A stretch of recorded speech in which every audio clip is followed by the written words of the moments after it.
We are live. Afternoon. Alright. So tonight, we are playing this game called Scarlet Hollow, which I believe is like a choice-based game. So that's gonna be interesting. What should my name be? I know like we're playing like as a girl or whatever. So I don't know. What should my name be?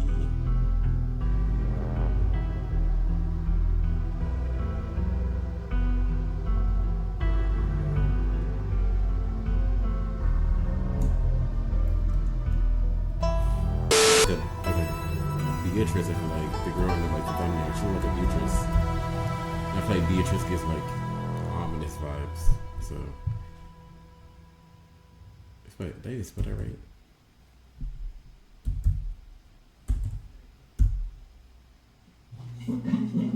Beatrice. I don't know. Hopefully that's right. If it's not, then it's going to just be the way we spelled it. You live in the city of I put Jersey, something from Jersey, so city of New Jersey.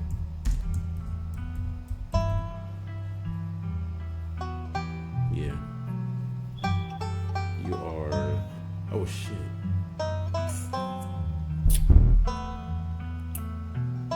Yeah, I guess like I said, I have to play as a girl shit. Who am I?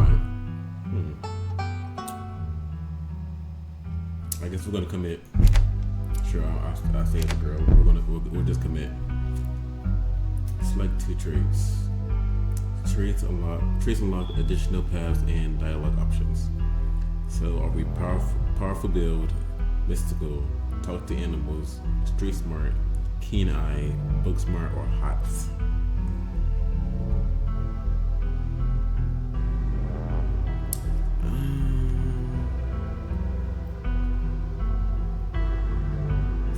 Oh yeah, okay, so we can read all this. Okay, so powerful build, tough as nails, the pinnacle of fitness, and opposing presence that commands the room.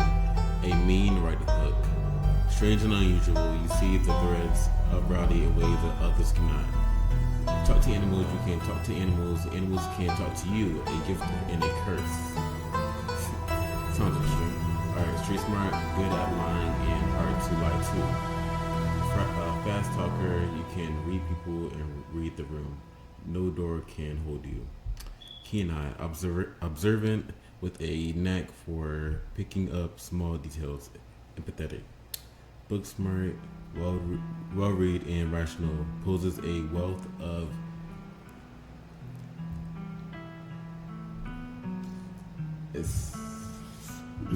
I'm gonna say that word. It's so Asteric? Yes, I can see the words. Okay. Possess a wealth of something knowledge and know when to use it. A talented researcher. Extremely good looking, a natural flirt. People just like you. Probably because you're a good person. Yeah, probably. I think street smart is a good one. I think we should definitely have street smart.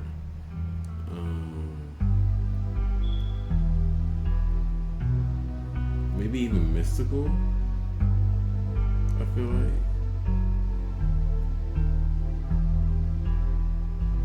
Talented research as well.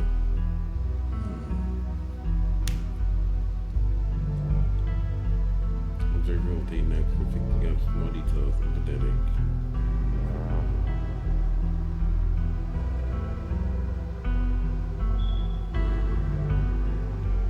Yeah, I feel like with street smart, I feel like you can sometimes pick up on keen details.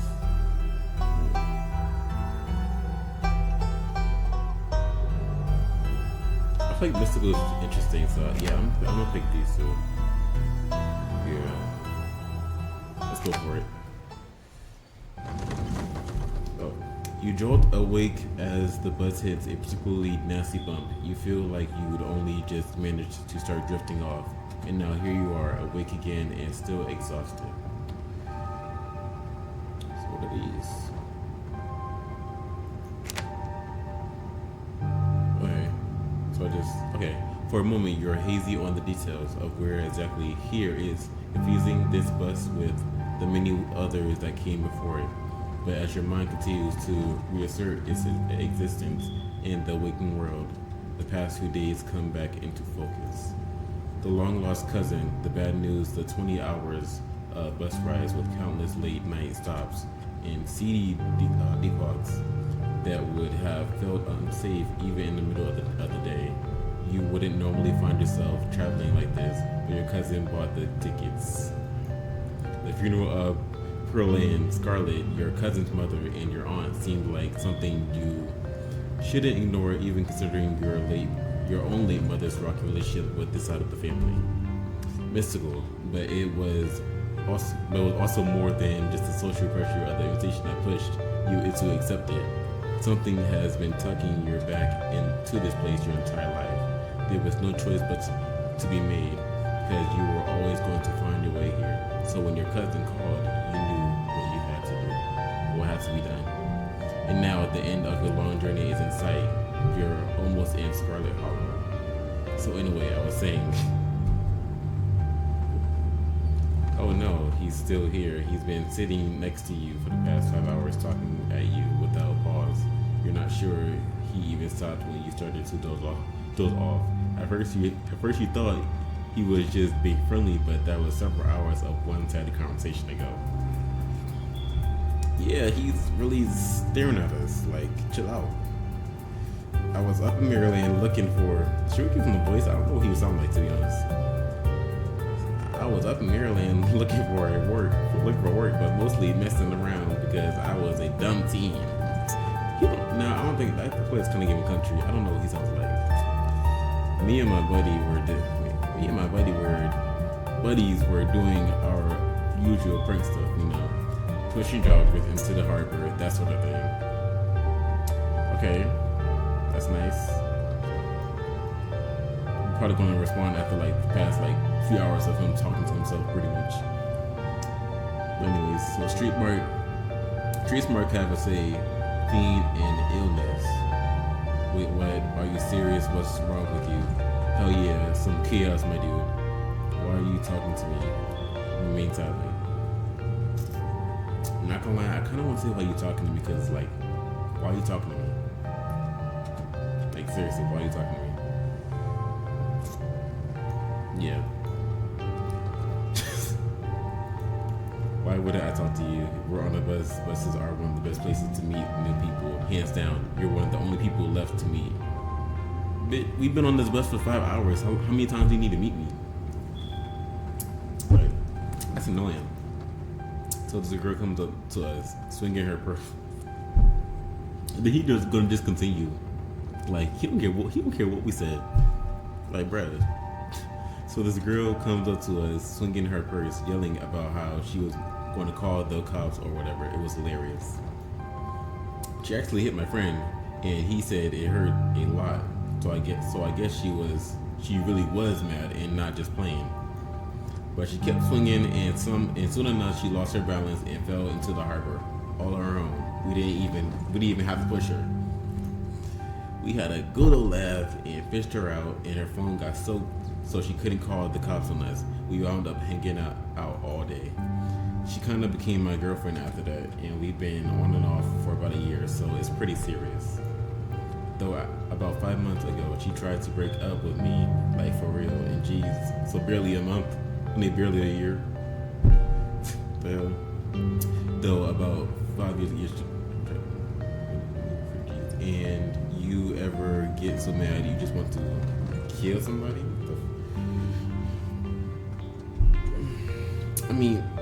I'm not gonna incriminate myself, so I'm not gonna incriminate myself. But I see.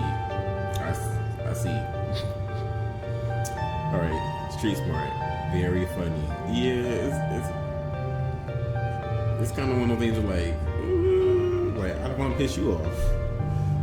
It's a little crazy, but threaten. Yeah, I kind of feel like killing someone right now, actually. No, not really. Oh, yeah, all the time. Never follow through with it, of course. I'm not sure you should be saying all this to a stranger. I have never felt that way about another person, and I find it alarming that you have.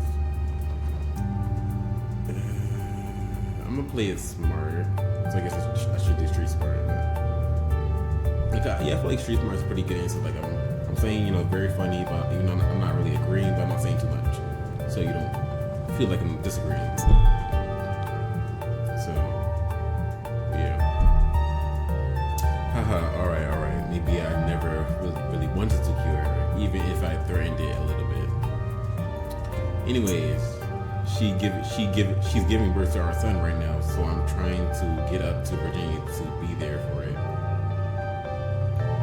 But I don't know if I'm like into that stuff, so I might just wind up on a bus to New York or something instead. I've always wanted to go there.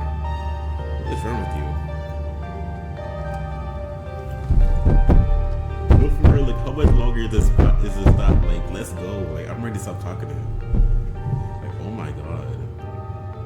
Your girlfriend is giving birth right now, and you're thinking about ditching her to go to New York. Like, what the frick? That's interesting. Smart move. Get us while you still can. Remain silent.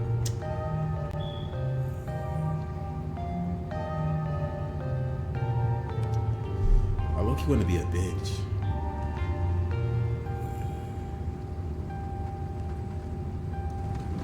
Haha, that's interesting. Smart move. Get out while you can.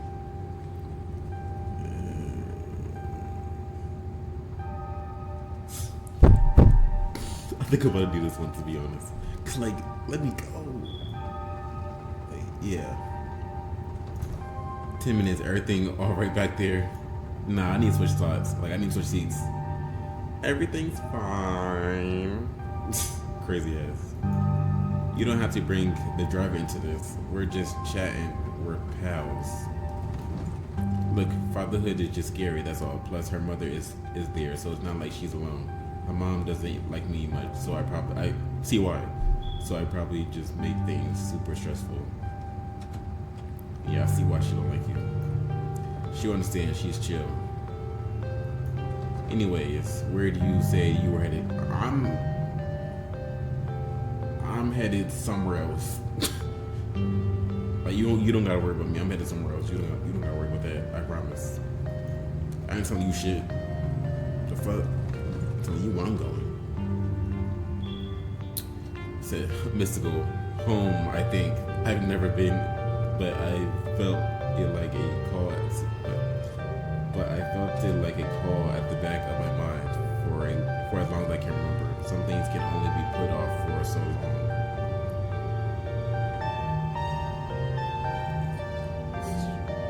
Shoot, I think this is low-key like a 180 from like what we've been saying, to be honest.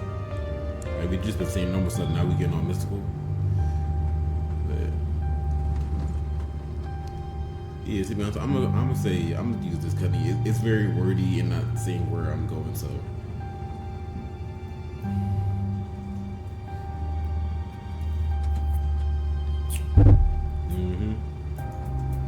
The young man anxiously shifts in his seat for one which I can't read. For one perceptible moment, it's his turn to feel uncomfortable before he catches himself and heartily laughs. Oh, you must be talking about.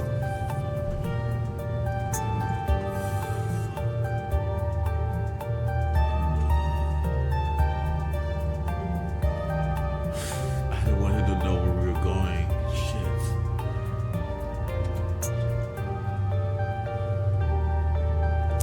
Alright. Time to deal with our consequences. Oh, you must be talking about Scarlet Hollow, right? Or the Hollower, as they call it in the mountains. That's the only other stop until this bus turns around. So if you aren't getting off at my stop, okay, that's fine. He would have realized it anyways. Shit, I could have told him I was going to the woods. I don't know. You must be headed up that way. Almost nobody ever goes there. I'm usually alone on the bus by now. Though actually, I had a couple of buddies who went up there to work in the mine. It's a coal mine up in the holler. You see, and there's always a job listing or two on the boards around here. I've never wanted to do that kind of thing myself. I like my lungs the way they are, thanks, but my buddies got desperate enough to try it.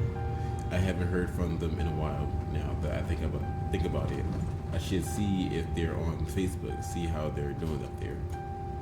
Hope they didn't die. Yeah. That's unfortunate.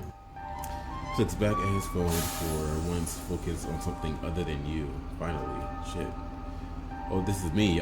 It was lovely meeting you. Hope you didn't get too bored without me around to talk. Yeah. Kept it very interesting. Definitely see that. It kept it very interesting. Here, I have something for you. Alright. The stranger rifles through his bag before presenting you with a dripping bag of peanuts. They're boiled peanuts. I got them at the gas station a few buses back. I noticed you haven't eaten much, so I figured you could use them more than me. Plus, they drip all over my bag, so I don't want to carry them anymore. Tip: sometimes picking a dialogue option establishes new facts about who you are.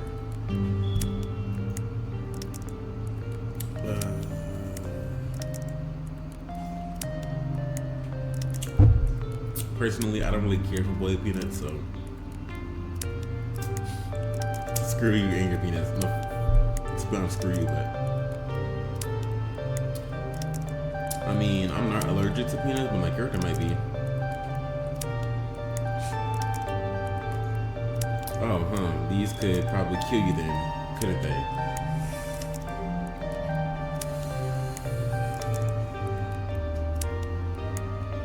Maybe allergic might not have been the best option.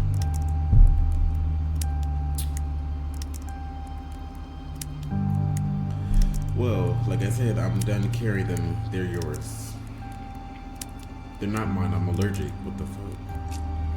The young man sets the peanuts down on the empty seat next to him. The juices dribble out through the bottom of the bag and into the upholstery, instantly soaking it in the peanut brine. Why would you? And with that, I leave you safe travels, friend. Safe travels. Bye. I ain't grabbing it. Just like that, you're alone. The stranger's peanuts soaking into the sea across from you. I'm probably gonna have an allergic reaction just from that, just from smelling it. It's probably gonna make me sick. And bitch, you do your best to hold your breath as the bus rattles at your destination. Next stop, Scarlet Hollow, in the end of the line. Almost there. Yeah, but get me off this bus. The bus finally stops. It breaks squealy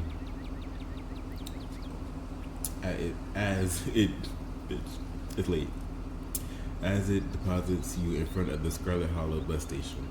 The sign at least reads bus station, but calling it that feels disingenuous at best. It's a kiosk. Though for a small town like this, you're amazed there is so much as a road, let alone a bus that drives on it every week.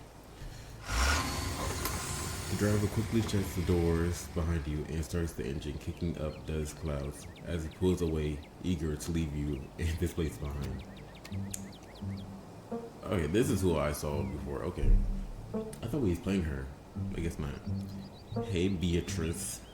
We instantly recognize the worn young woman from the few public photos on her Facebook page. She's your cousin, Tabitha, and she looks annoyed to be here. I'm kind of annoyed to be here too. It looks like somebody needs a hug. Hey, Tabitha, I'm so sorry for your loss, Tabitha.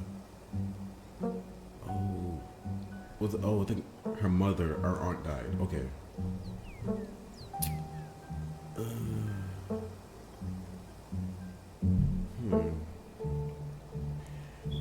don't know. I mean, she doesn't really like she wants a hug, to be honest.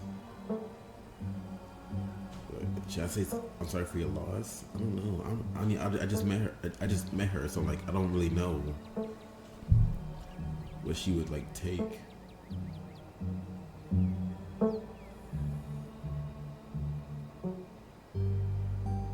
know. I feel like it looks like somebody needs a hug. Feels like kind of like crappy.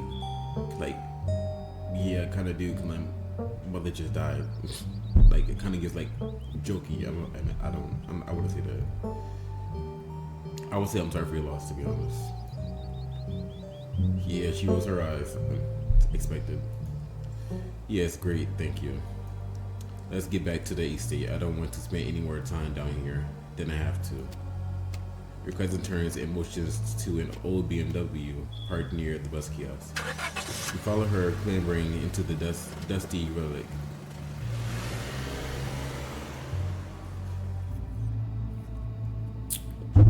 It doesn't take much driving before the old signs of civilization are in the car you're in, and the road you're in. Tabitha maintains an icy silence as she focuses on the road.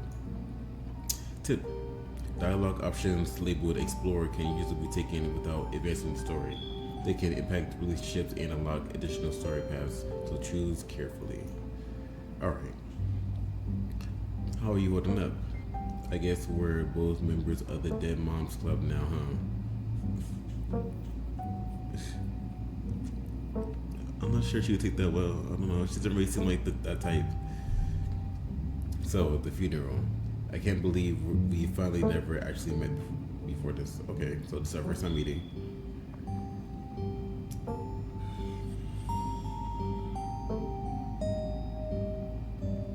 Yeah, I'm interested in what she might say to this, but like, I'm not sure if it'd be good or bad.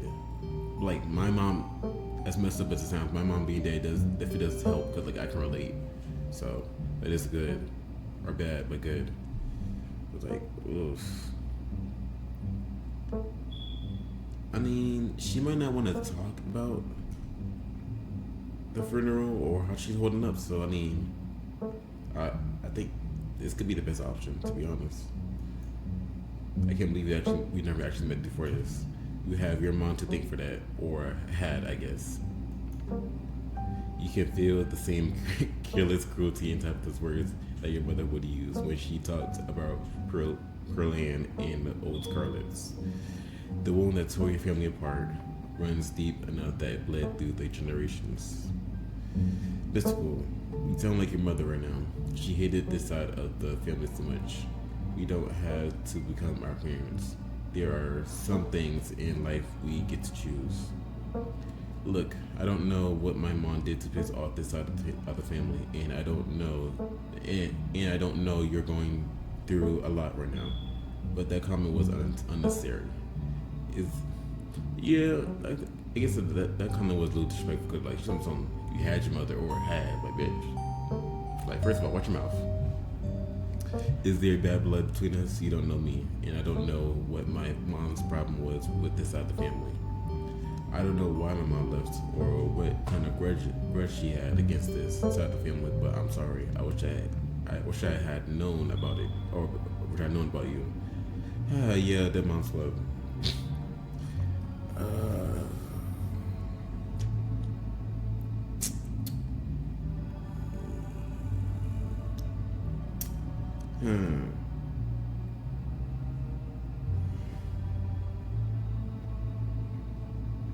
Yeah, so like, is there bad blood between us? Like, what's your problem?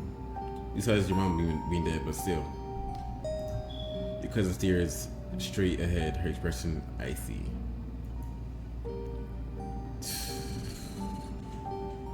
Well,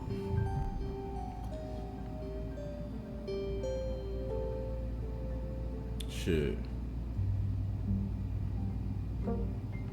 I mean, hey. Your cousin turns at you.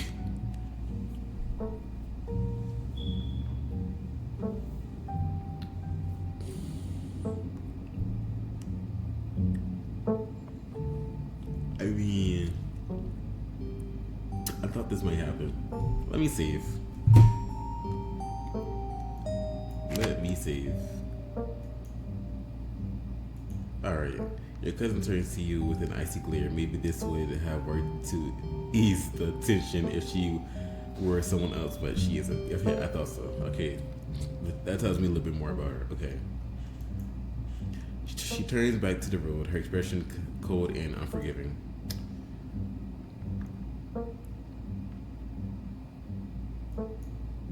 So the funeral is on Sunday, right? Yeah, like I told you. Okay. Geez, that's almost a whole week. I got here a little early. Yeah. Since I'm here, do you need any help planning? I know this stuff is easy. Have you worked out all the details yet?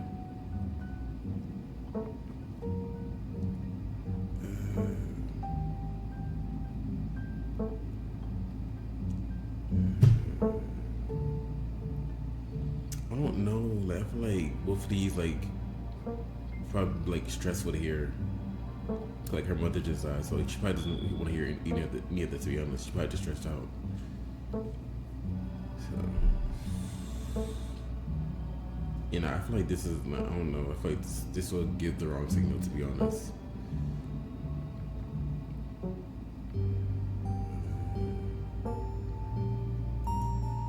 Have you worked out all the details yet? Taken care of. Don't need any help. Okay. You look like you didn't need either one no help anyways, to be honest. So, I'm not really I mean, clearly she's not holding up well, but I guess we'll still ask. How you holding up? Fine. Okay. Street smart. You don't have to hide how you're feeling around me. We're a family, even if we just met. No. I know how you're feeling. I lost my mom too. Okay, but if that ever changes, I'm here for you, alright? Phew. Good to hear. Phew. Good to hear. She doing okay. But if that ever changes, I'm here for you, alright?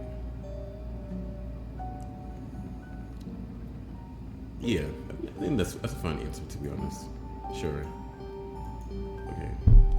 You decide to sit in silence with your cousin as the car eases up the steep mountain road. This house looks scary. And here it is, the Scarlet Estate. Though it seems better days is crumbling, elegance is not lost on you.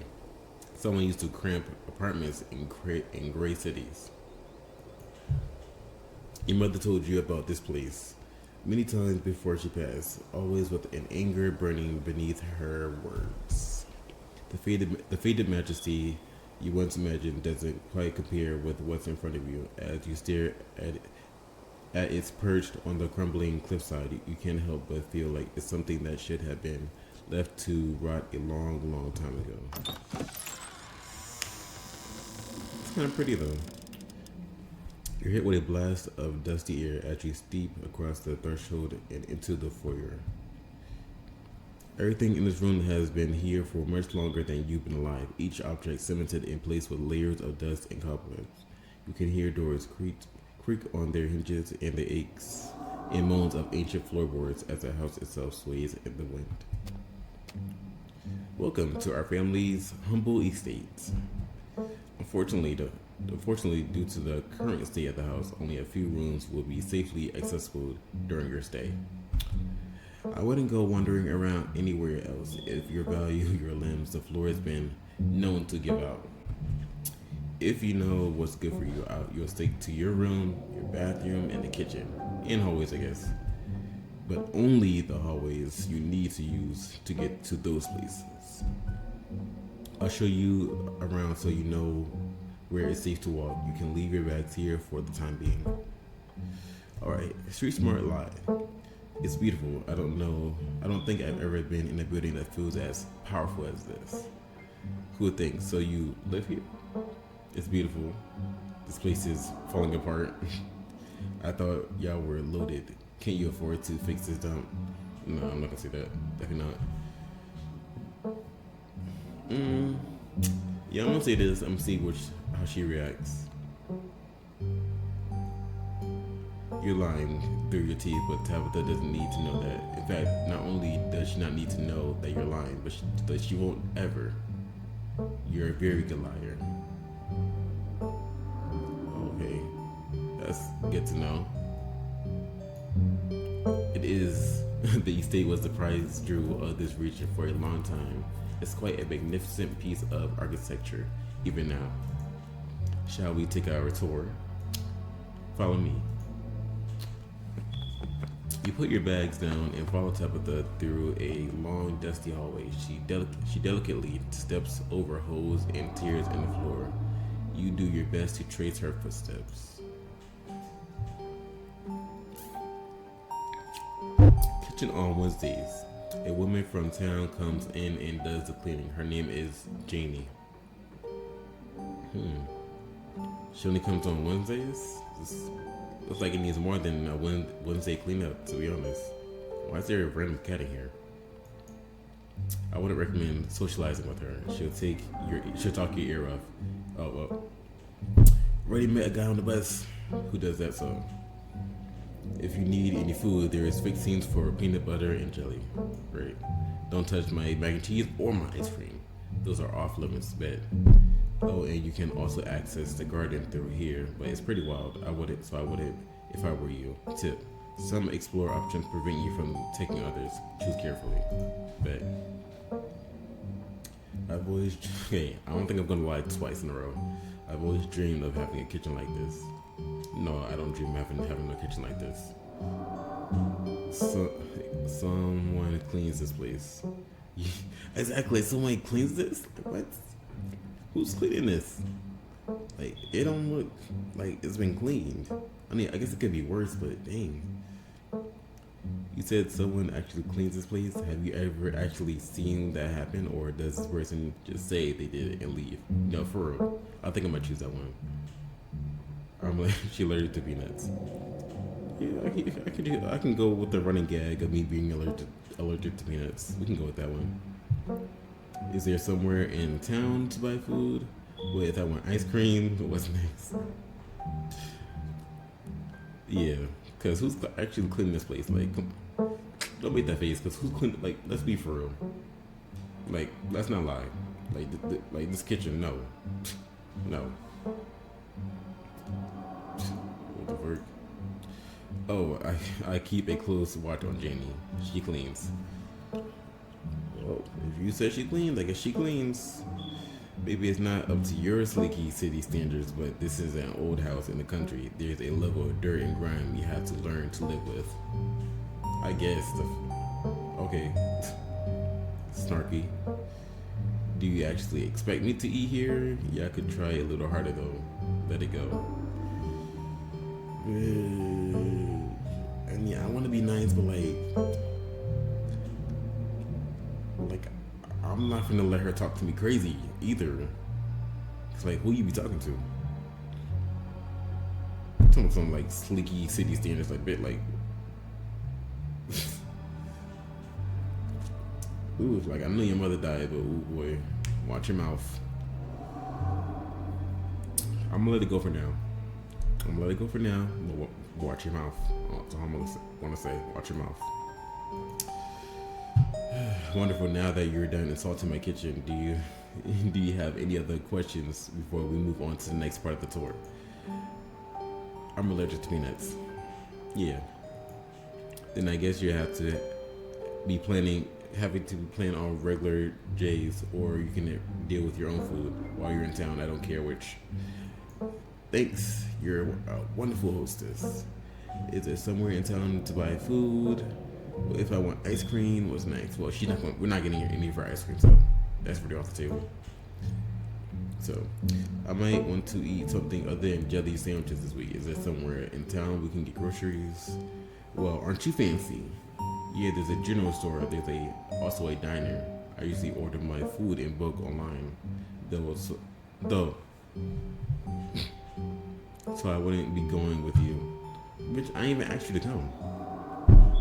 Like, I need somebody to uplift my spirit. The fuck. Like, you're not gonna be coming in and bringing me down while I'm freaking shopping for food. No, you can stay here. It's a general store. How very folksy. But I'm your guest. I mean, yeah, she a terrible hostess. Oh, I didn't actually budget for groceries this week. Sweet, thanks. Yeah, I'd be a little bit of a bitch. A general store, how folksy is it? It's a store that fulfills your general shopping needs. General store just describes what it is. All right. I don't want your ice cream, so. Alright, what's next on the tour? Bathroom. Follow me. Great, it's been hours since I've gone. As the two of you leave the kitchen, you pass by a tuxedo cat sitting on the countertop. Yeah, we just gonna ignore that.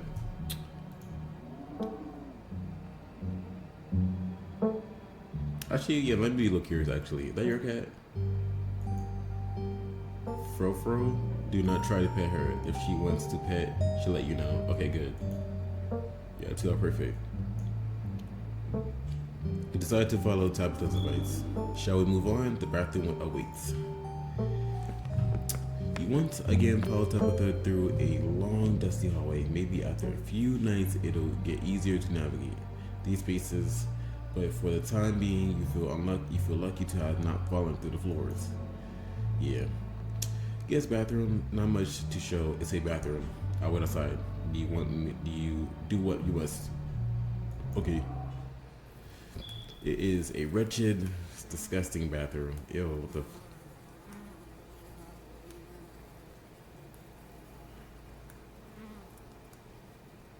Ew.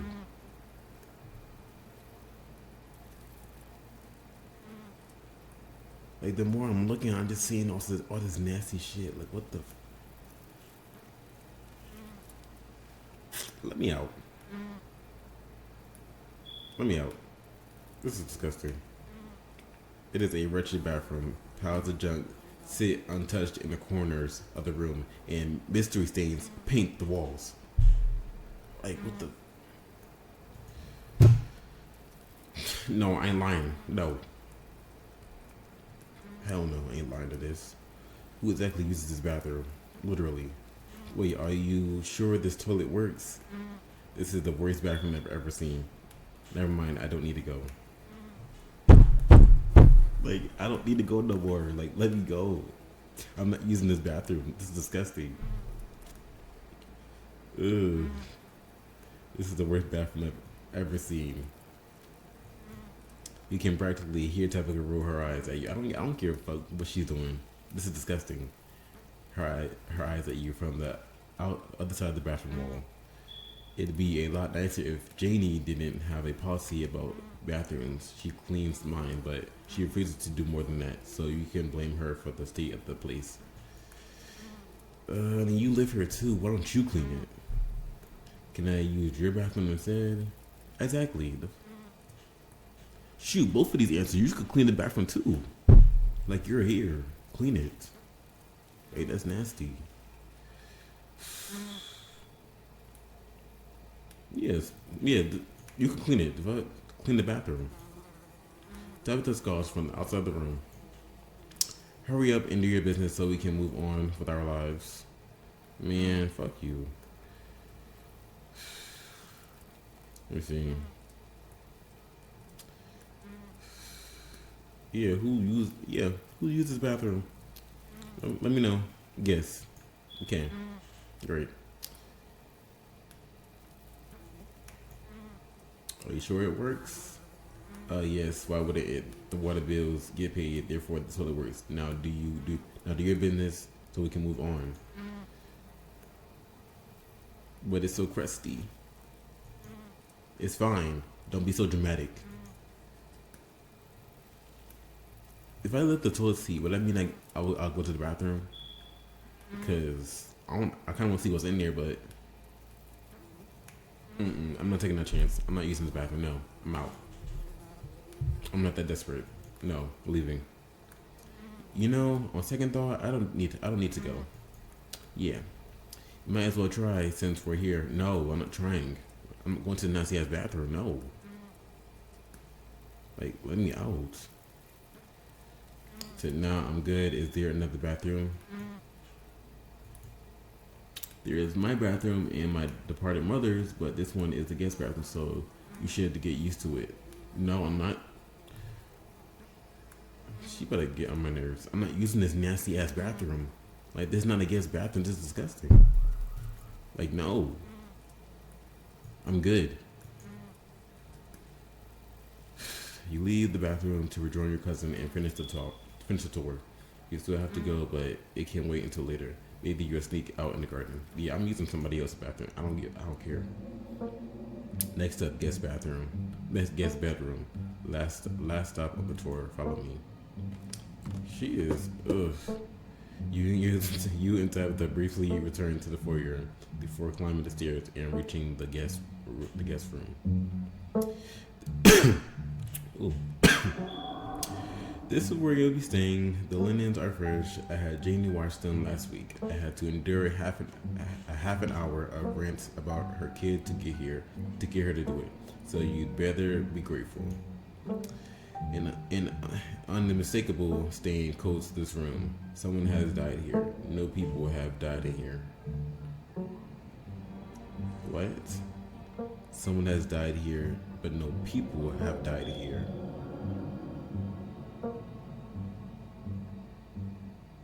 What does that mean? Someone has died here, but no people have died in here. That's very ominous. The closet is full of old family stuff, so you can't hang your clothes up, but you can use the dresser. It should be empty. Damn, I can do shit in here, huh? Ugh.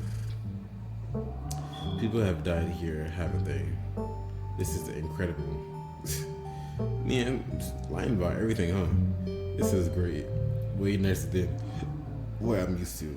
What a dump. I hate it. It seems a little dusty. Who used to sleep in here? I guess I'll start to get settled. I mean, it looks better than the bathroom did, so I give it that. People have died here, haven't they?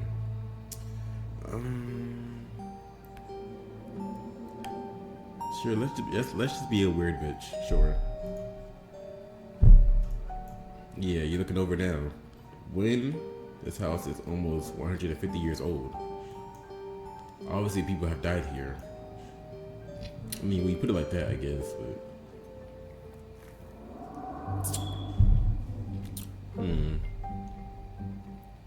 I want to be rude so bad, cause I don't like you.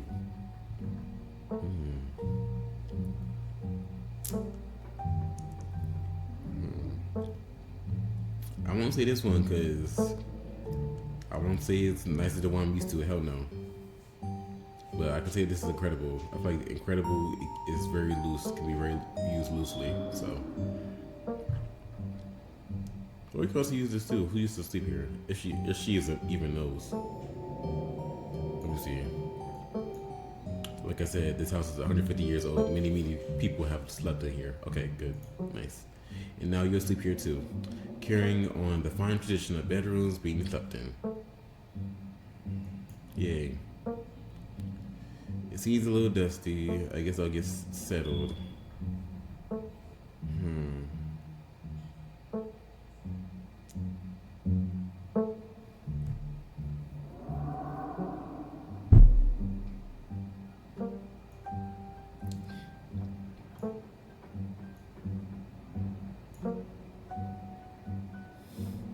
Hey Dom, this is a historic landmark you're staying in for free. City folks really are rude. Each and every piece of furniture in this room is a genuine antique, handed down through the family for generations. Sorry if it's not the flimsy IKEA furniture you're used to. You frankly don't deserve to be sleeping in here. If you ask me, but my mother wouldn't want me turning you out onto the street. So here we are. Lucky for you, I have a good enough sense of common decency to continue to host you rather than throw you out on the streets. I guess I'll start to get settled. Damn, we really took that? Man. I guess I'll start to get settled. Follow me, I'll take you back to the foyer so you can collect your belongings. I mean, we might as well have just took it while we was doing the tour, to be honest. This concludes our tour. I'm afraid I must return to my duties, so you have to entertain yourself for the rest of the day. Don't expect to see much of me. Tip. Some dialogue options will open additional conversation paths. some right away and others down the line. Where are you going? What am I supposed to do while you're gone? Are you sure you can't take the day off? I mean, for real, to be honest, like I would take off the week, to be honest. Like, mother just died, but hey, people grieve differently. Did I do something wrong? Probably so. Most likely so. We was talking shit a little bit. You asked me to come here, but you're acting all pissed off that I actually came. What's going on? Oh, she asked us to come. Okay. Yes, why she being like this? Like, you literally asked us to be here. Like, what the hell? Are you sure you're okay? I will keep you, but we should hang out when we get back.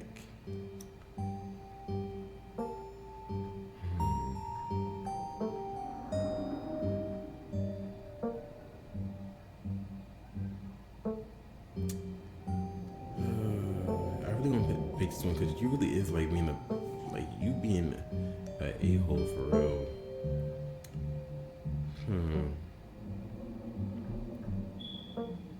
I'm gonna pick this option first. Then, depending on what she says, it's gonna depend on what I do.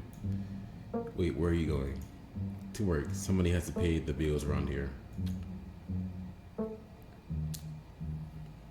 Yeah, so what kind of work do you do? What kind of work do you do? I run the coal mine, same as every Scarlet who came before me. Oh, okay. You run the coal mine, okay. Except for you and your mom, it requires a lot of time and concentration. So I'd appreciate it if you didn't keep me for long. Okay, bet. Where's it? Oh, wait, okay. Damn, can I not do the other option again? Shit. I was surely about to ask you what the fuck you asked me to be here, because your attitude is ridiculous. I didn't know we owned the coal mine. Can I come watch? That sounds pretty impressive and exciting. Good for you. I feel like if I say this, she's just gonna shit on me again. Like, she just gonna talk shit. And I don't got time for that. Running a coal mine has got to be one of the most ethically and physically valued jobs on the planet. Damn. Don't you ever think about things you could be doing with your life that might give you a better sense of purpose than running a coal mine? We could. Okay.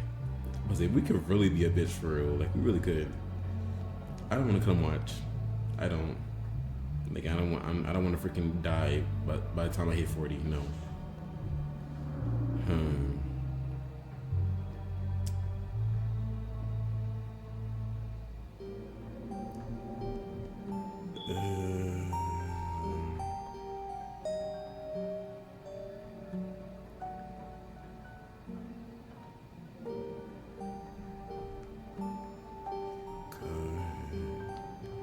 Like, I match your energy, so like, she been being a bitch. I'm really about to be a bitch back for real. Like, seriously. Remain silent, girl boss. No girl boss.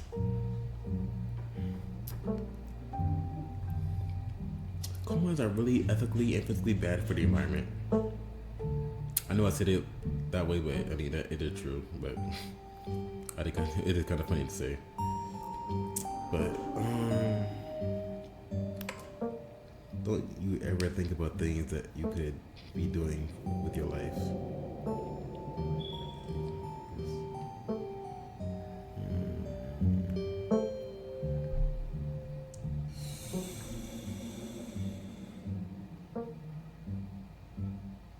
Anisha, can I come watch? I don't know. What? No, the mine is dangerous. I can't babysit you and do my job.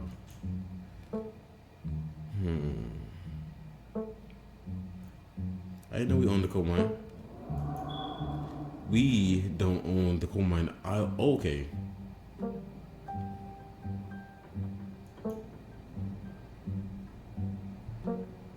Yeah, the fuck? Some of us don't have the luxury of choice, Beatrice. Yeah, well, you can choose your words. You can choose your words correctly, the fuck? Some choice.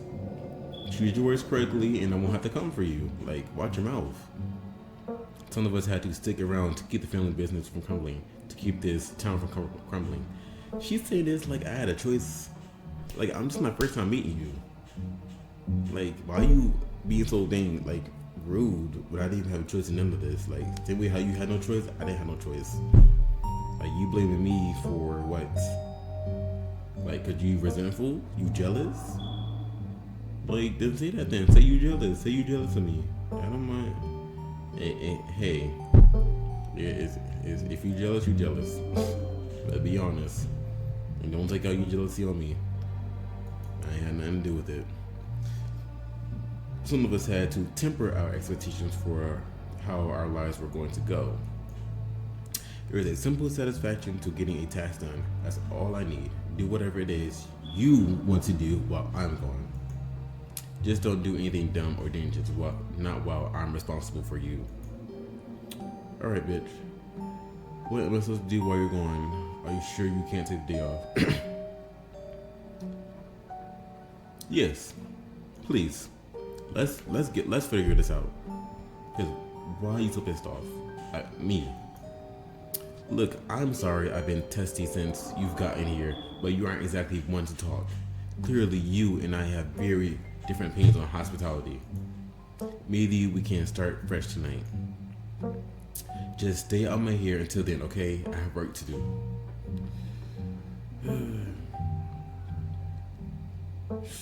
She gonna like figure it out if I do this. She gonna like figure it out. I don't care. Okay.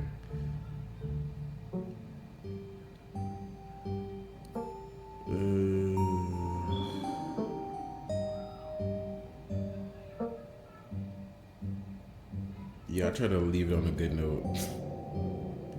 Attempt. Alright, I won't keep you. We should hang out when you get back. We'll see. There's a lot that needs to be done this week. Alright. Cousin leaves through the front door. And now it's just you and this sprawling, decrepit estates. A jelly sandwich sounds great right now. Settle, yeah. This might, yeah. Chili sandwich. Let's start it off. You haven't had anything to eat all day. The only things louder than your stomach right now are the creaks and moans of this ancient place. A jelly sandwich sounds exactly like what you need to take on the rest of the day. You head to the kitchen. You're back in the kitchen, ready to craft a beautiful jelly sandwich. It's a daunting task, given the state of the place, but the aggressive growls of your stomach outweigh your fear of food poisoning. To get started, you'll probably need to find some jelly bread, a plate, and a knife. I'll leave the cat alone. I'll leave her alone. Search the fridge, search the pantry, search the cabinets, check out in the garden. On second thought, you're not actually hungry. No, we're hungry. Search the fridge first, since that's where you're supposed to keep the jelly. Oh, as you approach the fridge, your eyes catch a note taped to the door reading, "Janie, stay out." No caps. Below it in separate handwriting are words, "Okie dokie." Dang, why so much jelly and so much ice cream? Yo, she keeping all this ice cream to herself? Like, this stingy behind, that's ridiculous. You not need all that, whatever. You open the fridge, you already feel a deep urge to wash your hands, even though you have yet to touch anything other than the handle. Examine old takeouts. Nah, I'm not doing that. Check mail, take jelly, grab ice cream.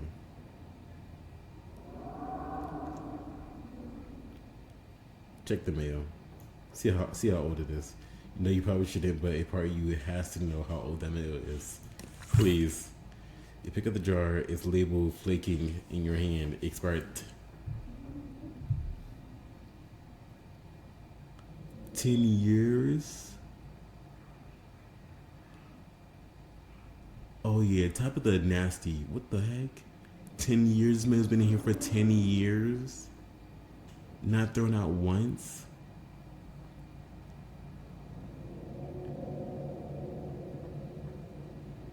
Yo, I bet you that thing has not been open in 10 years either. What the heck? That's nasty. Oh my god. I don't want to know that the order looks like. I don't know. I don't even want to know what the thing looks like in here. That's disgusting. Ooh, I know it. Ooh, and it will remain closed. Ugh. Best to put it back and forget you ever saw it. Ugh. Examine or take out? No. Grab ice cream? Maybe. Baby. But knowing Tabitha, she probably counted it. She probably counted all her ice cream before she even left. So, she's definitely gonna know that took it. You reach for one of the unopened jars of grape jelly, carefully checking its expiration date. You breathe a sigh of relief when you realize it's recent. Good. This was either purchased specifically for you, or jelly is one of the few things in this kitchen Tabitha actually uses. All you need to know is a plate. All you need now is a plate, a knife, and some bread. Better close this fridge and keep looking. Yeah, I'm not. I'll be nice. I'm not gonna grab the ice cream. I'll be nice. You turn to the kitchen, closing the fridge behind you. Approach Frou-Frou. No, I'll leave Frou-Frou alone. Search the pantry.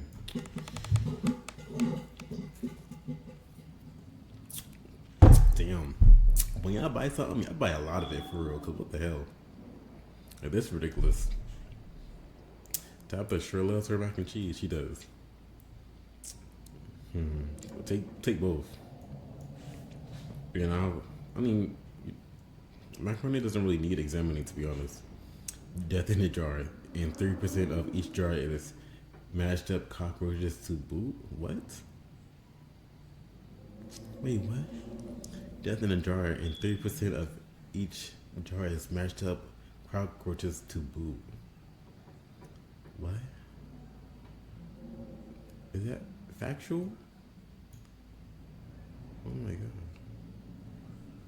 Okay. Take the bread. You pick up one of the non-moldy loaves of bread. Great. One step closer to a satisfying sandwich. Shit. I'm allergic to peanut butter. I hope I don't put it on the sandwich. Ooh. I'm ready about to kill myself. Oh my god. I'm ready about to kill myself. We just started the game.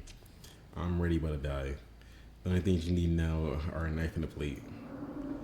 Alright, let's examine the macaroni. You pick up a box of Tabitha's mac and cheese. You can't say you've ever seen the brand before. You've never seen, it doesn't have a K as a C, so yeah, technically never seen that. Cook it for yourself, put it back.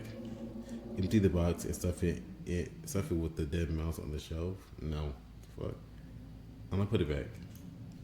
Staying away from the mac and cheese was one of your cousin's hard rules, and she already seems to not like you. Yeah, she definitely doesn't. You put the box back where you found it, reluctant to make things worse than they already are. Close the pantry and leave the peanut butter where you found it because we're allergic. You close the pantry door as best as you can and turn back to the rest of the kitchen.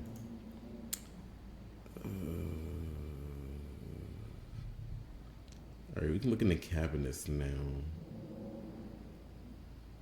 Look at the cabinets. This cabinet must be where Tabitha keeps the dishware and all the other utensils. Alright, so grab a butter knife. You grab a plate and a butter knife. This is the last ingredient you need to make your deli sandwich. Time to get to work.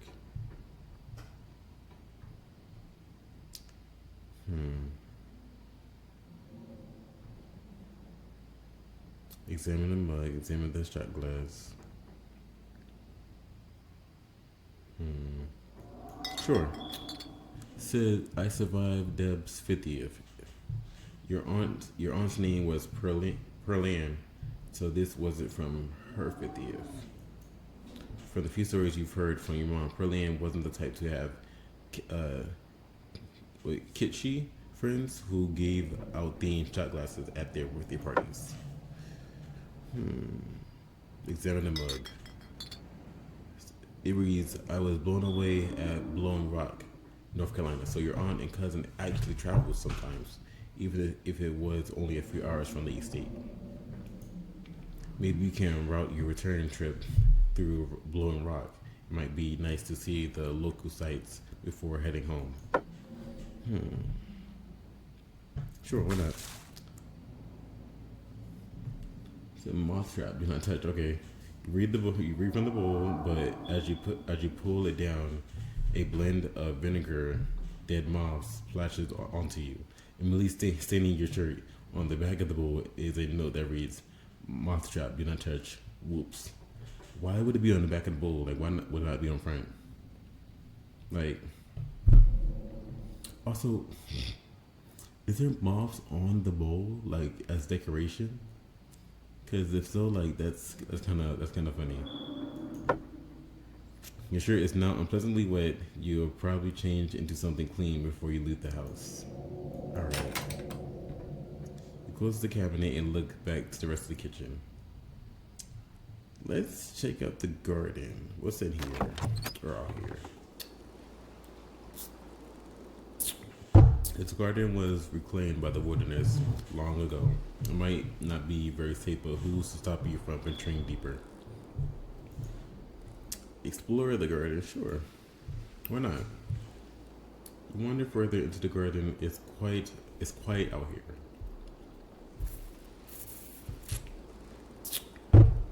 Okay, sure. Return to the kitchen.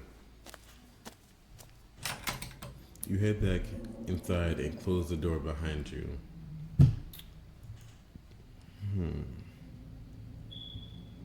I can approach Frou. What does that mean? I have to touch him? I just might just want to get a closer look. That's all. Okay. It's clearly Frou spot on the counter. Back away. I'm not gonna pet you. I'll leave you alone. That's why. So I just get a better look at you. That's all. You back away from Frou, trying not to make any sudden movements. Make that sandwich. Yes. Despite the state of this horrendous kitchen, you have successfully combined your two ingredients to make a jelly sandwich.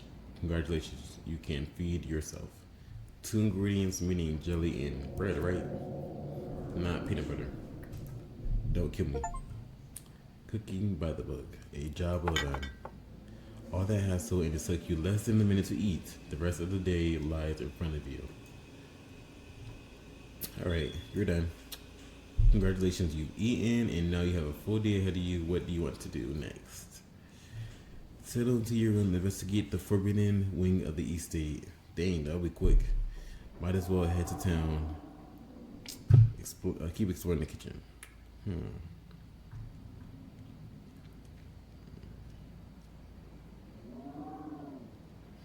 I could settle into my room first.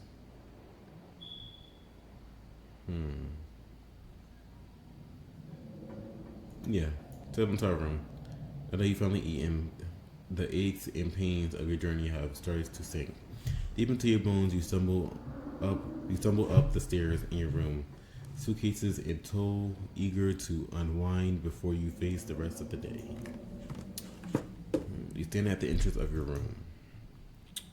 Take a nap, you've earned it. No. Look, you want to stay awake? Put your spare clothes in the dresser. Check the closet. Look out the window, examine the painting on the wall. Yeah, let's look at the painting.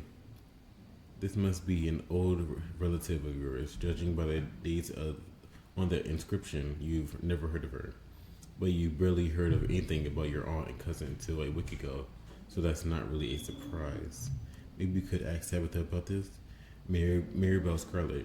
The next time you see her, that is, if she's actually in the mood for a conversation, which is probably never. Just your clothes in the dresser. Check the closet. Yeah, let's look in the closet. Okay. Creepy behind all. Great. You can see why your cousin said you should not put your clothes in the dresser instead of this closet. There must be decades of family history stacked up in there. I'm not touching that doll.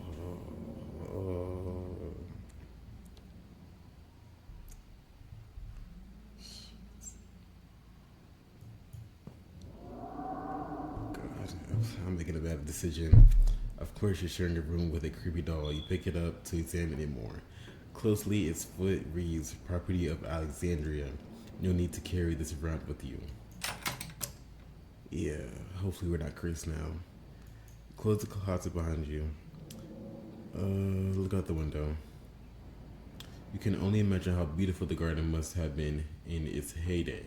If you own this place, you would totally get out there with a shovel and some gardening gloves and whip it into shape. You'd go out and pull weeds, chop trees, carve topiaries, and do whatever you needed to do to turn this to its former glory. And once it was all done, you'd sit by the fountain, which of course would have a little goldfish in it, drink a floral tea while enjoying the bird song. Yeah, we definitely do that. Just not right now. Put your spirit clothes in the dresser. Yes. Never mind. You drag your suitcase over to the dresser and open the bottom drawer as an opossum lurks within. It is quite quiet but angry. Yeah, what the fuck? Pardon me. Close the door, grab the possum, gently smack the possum.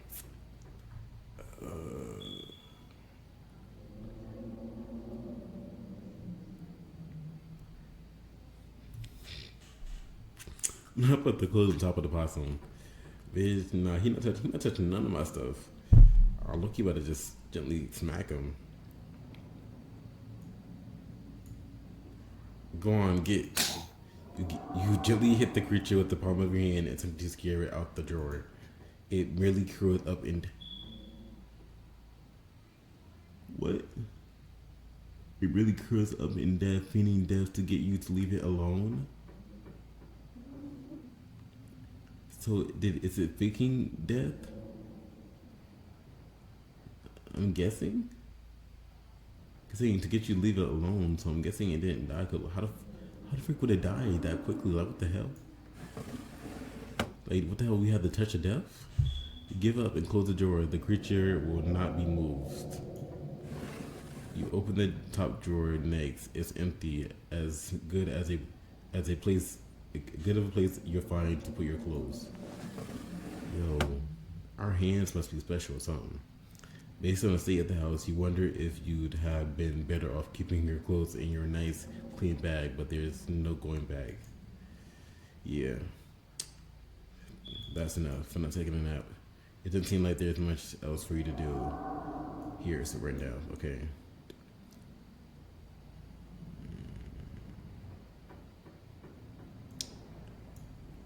With Tabitha gone, there's no one stopping you from exploring into the forbidden wing of the estate. Okay.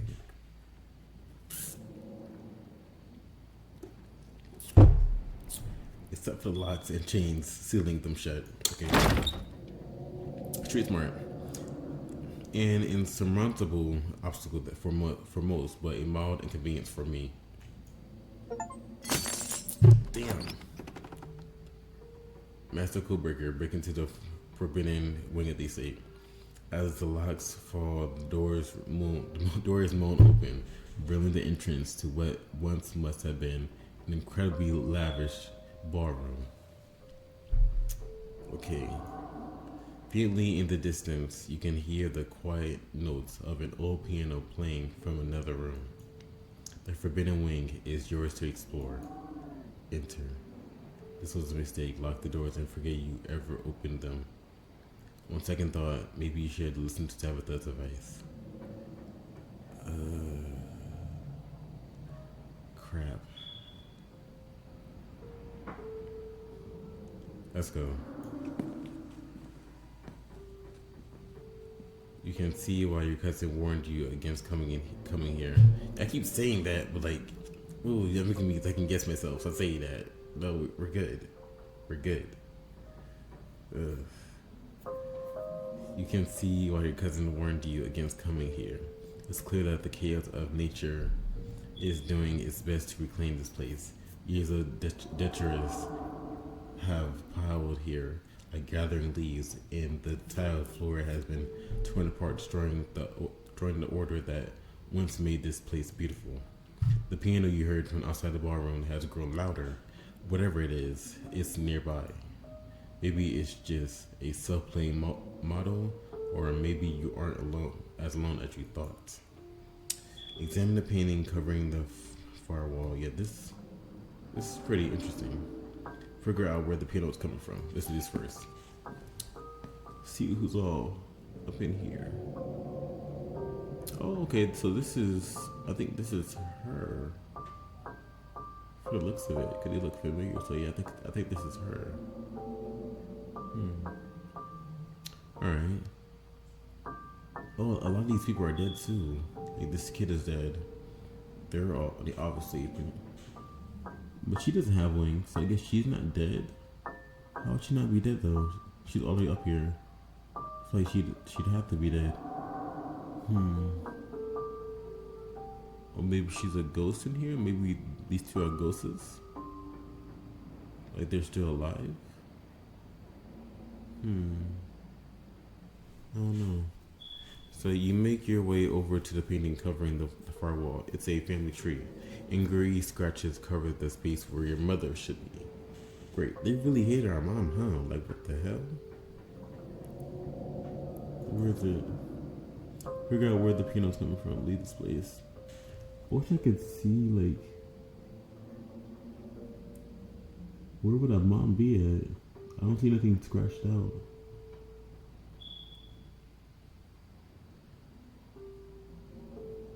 I don't know. Alright. Figure out where the piano's coming from. As far as you can see, there are 3 exits to the ballroom. There is, of course, the door you came through, and on the far right is the door beyond a broken floor, a dead end. Across the room where you entered is the 3rd and final exit.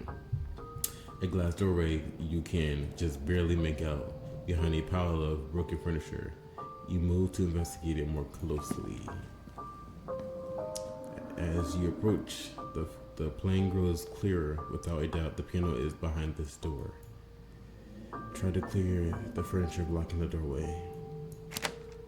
Though you try with all your might, it's just too heavy for you to do anything more than budget.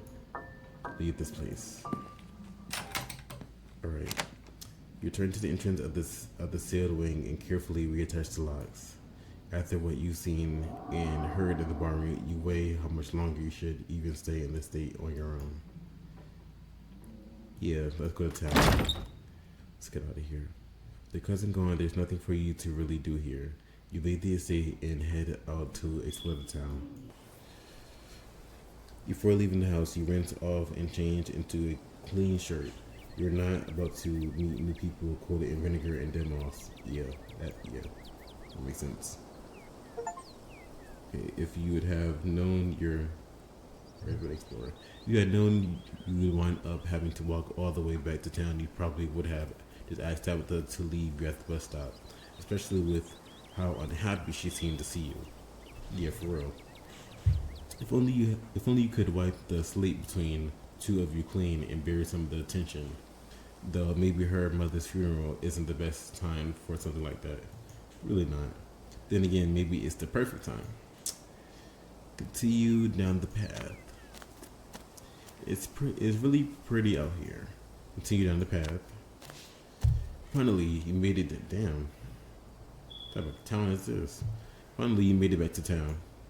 The holler, as that guy on the west called it, has probably seen better days. It still has the feeling of an idyllic country town, but its sidewalks are cracked and many of the storefronts are boarded up, their windows dusty with age. A chill breeze sweeps down the lane, and you shudder, suddenly feeling as you're peering into a grave.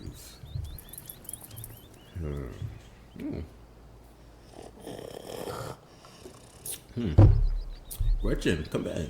Quit bothering strangers. Okay. The first person with color. Sorry about that. Gretchen can be very slippery when she wants to be She loves to get loose and cause chaos, havoc. Pet the dog, a pug. She's so cute. Tell me more about this wonderful creature. I don't do too well with dogs. If that's supposed to be a dog, oh, that's rude. Introduce yourself. Yeah, let me be proper. Hi, I'm Beatrice. Hi, and I'm Stella. Pleasure to meet you. It's not often I see a stranger face in the holler. Every now and then there's a new crop of cool folks, but you don't look dusty enough for that. You aren't in town for the funeral, are you? The Scarlet funeral? I want to be caught dead at a funeral.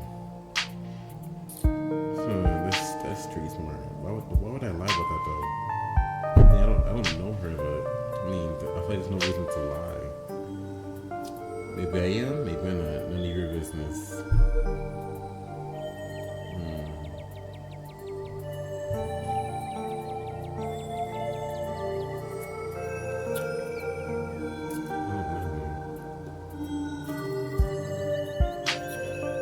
I don't want to say none of your business.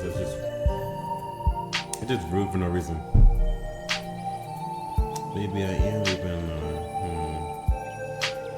I guess just say yup.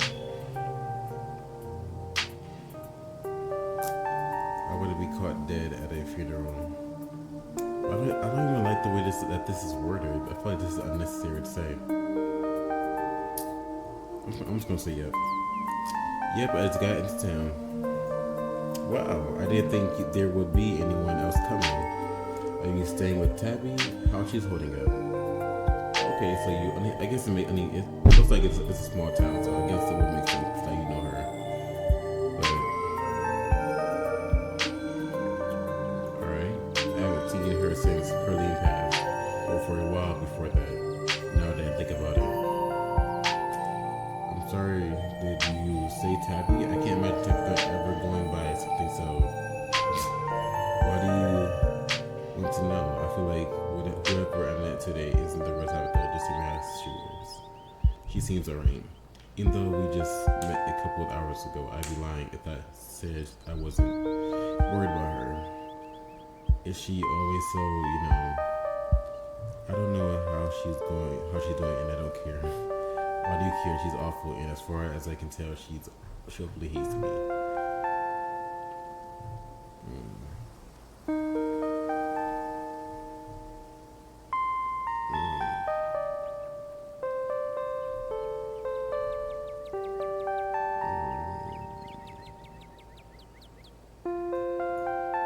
Yeah.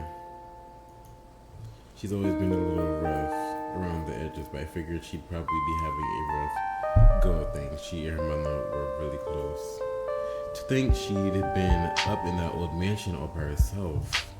It'd probably be good for her now that you're staying there, even if she didn't think so herself. How long have you known her? Are you two friends? She's really not worth your time. Yeah, how long have you known her? Oh, quite a long time. This town's really small, so everybody's known everybody else as far as back as they can remember. Tabby and I got a little close when we were both in the school's production of A Midsummer Night's Dream. I was Puck and she was Mustard Seed. As you might have expected, she was more than a little prickly, but I managed to soften her up a bit in the end. But then she graduated, and that was that. Oh, if you still got to town, what? If you still got to town, you must be starving. Oh, I can't read. If you just got to town. I ate a sandwich. I was just on my way to the diner for a coffee, and they've got amazing biscuits. My treat. Biscuits, your treat. Hell yeah.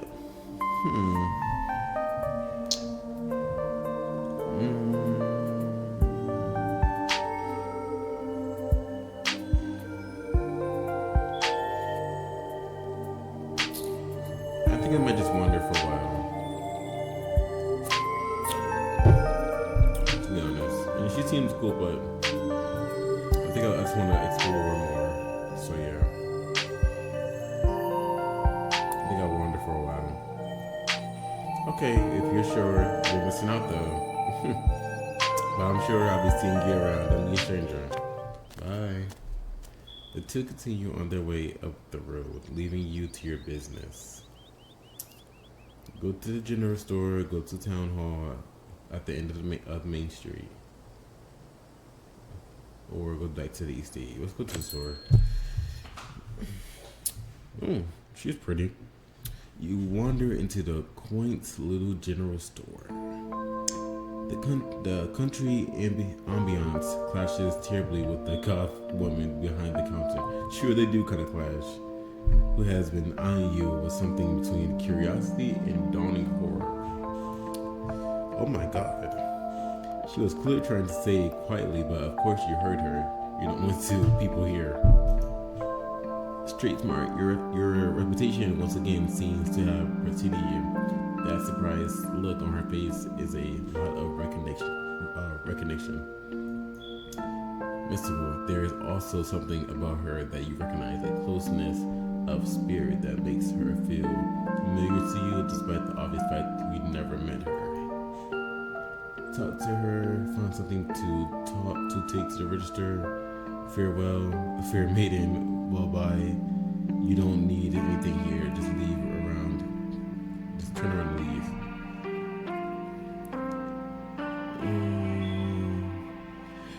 Well, I feel like we really do need something to like eat or whatever, so I guess find something to take to the register.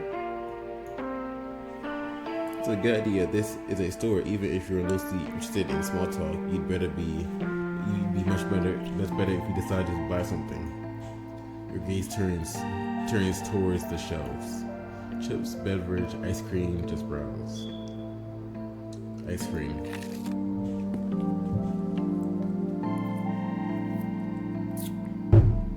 You quickly head to the fridges, grabbing the nearest frostbitten pint of ice cream before making your way to the register.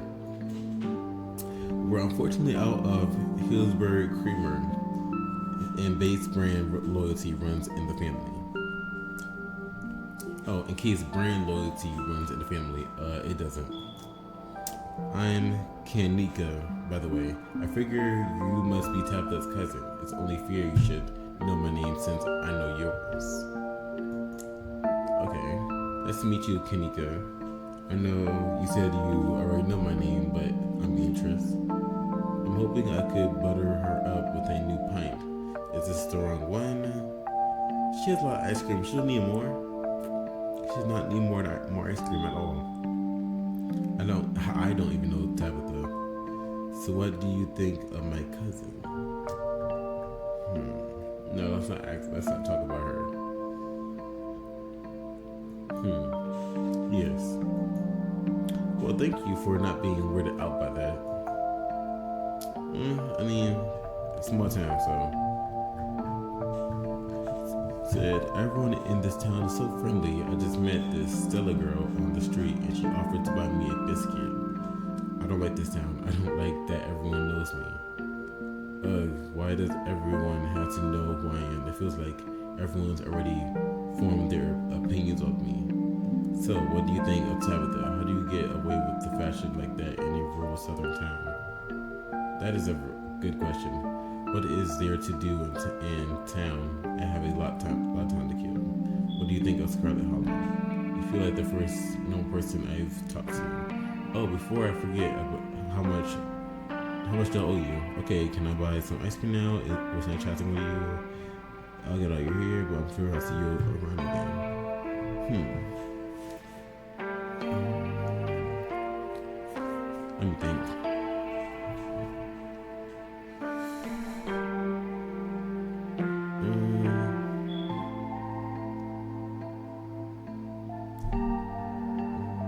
Loki want to mention Stella. See how she feels about her.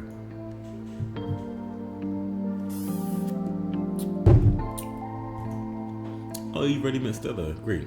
She's a much better welcoming community than I am. Okay, so you like her. You probably should have taken her up on the biscuit though. The diner seems like you would have makes them like you wouldn't believe. Those things spoiled me on biscuits forever. Anything outside the holler just doesn't measure up.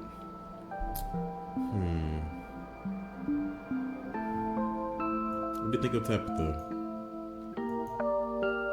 That depends. Are you guys friends? Cousins?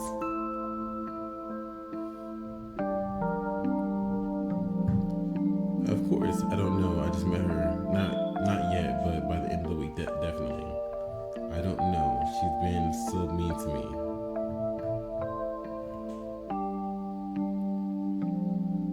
Yeah.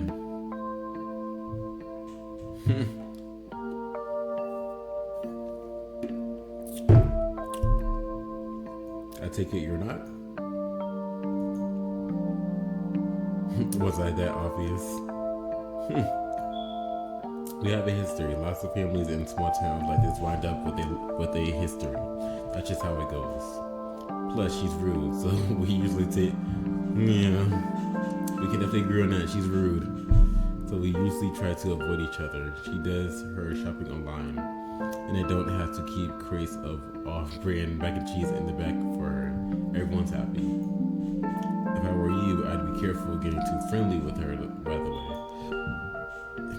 If you knew the kind of things she and Perline were always saying about you, I doubt you'd want to spend much time with her either. Great.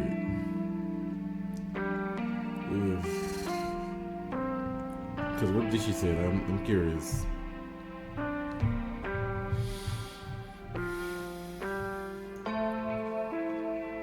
Yeah, what she said?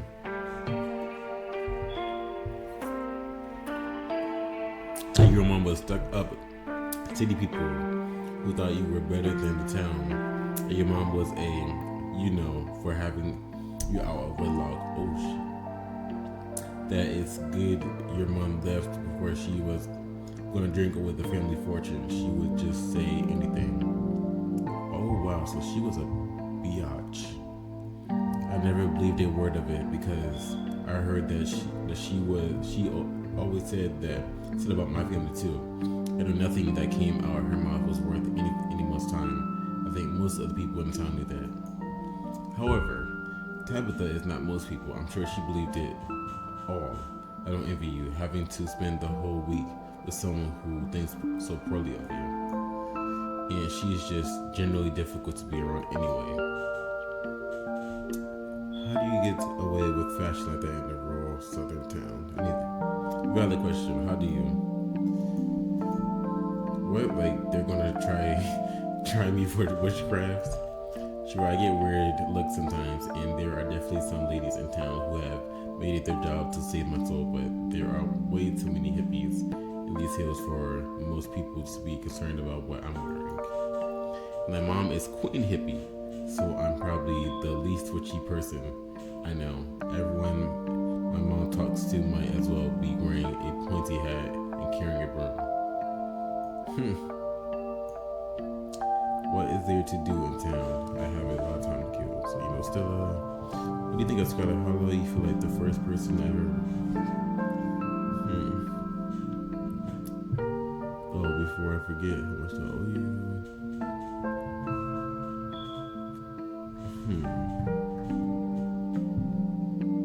Yeah, what's it doing this time?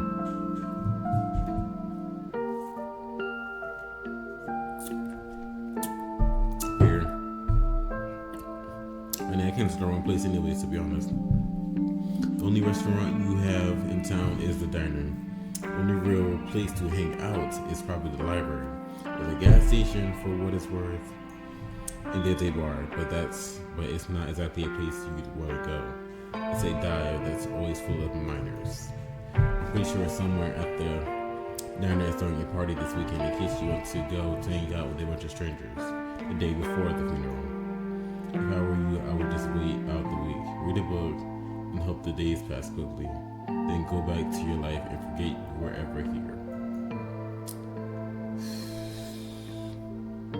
It doesn't sound like you're very fond of this place.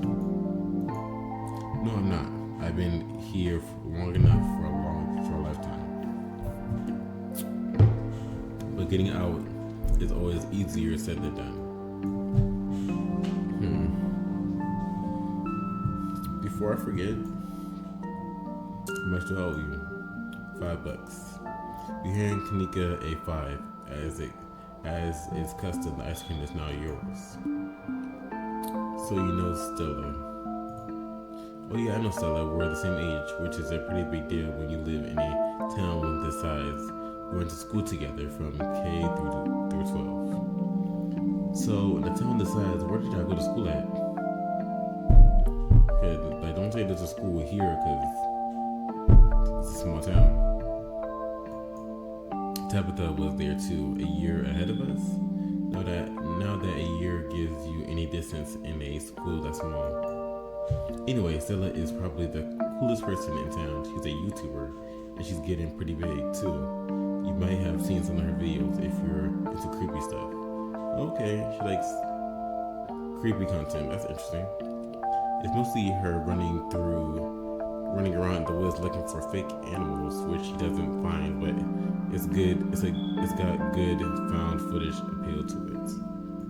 Okay. Even though I don't believe in that stuff, every episode she gets me wondering if this is the one where she finds something weird out there. Okay. So you feel like the first known person I've talked to. It was nice chatting with you.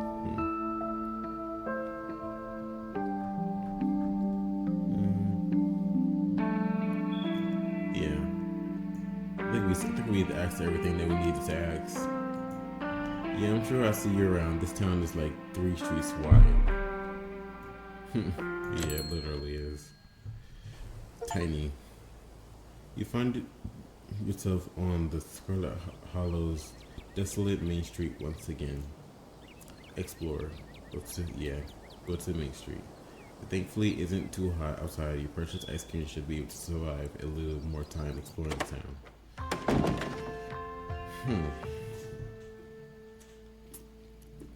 More people. What the hell? What you find inside the elegant building is not a town hall, as was suggested by the letters carved in the stone out front. Instead, you find something that looks more like a library. In fact, it is a library. The air is thick with the smell of old paper and fresh coffee. A man busies himself sorting books on a mobile shelf, and a cat lunges on the book cart. There is a group of teens gathered on the stairs, not sitting in chairs despite the prevalence of empty seats as is their custom. They glance up at you with slight annoyance as is also their custom. Okay. A little rude. Everybody just staring at me. Hi there, I'm Oscar. If you need any help, just let me know. The cat too meows at you in a seemingly warm greeting. Go talk to Oscar, sure.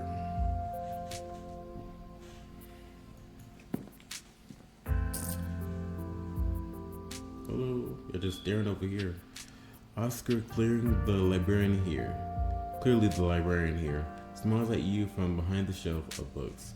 But as his eyes focus on your face, the smile fades, replaced with a look of dawning recognition. Save it while I'm here. Wait a minute, you must be. Never mind. Sorry. Who is that, Dad? Do you know her? Braid girl. No, Rosalina. Don't worry about it. Oh my god, wait. I heard somebody at school talking about how the long lost Scarlet Heir was coming back to town this week. You know, for the funeral? That must be her. Scarlet Heir? We're the heir to the Scarlet Estate? The hoodie girl? Rebecca, Miss Tabitha is the heir, right?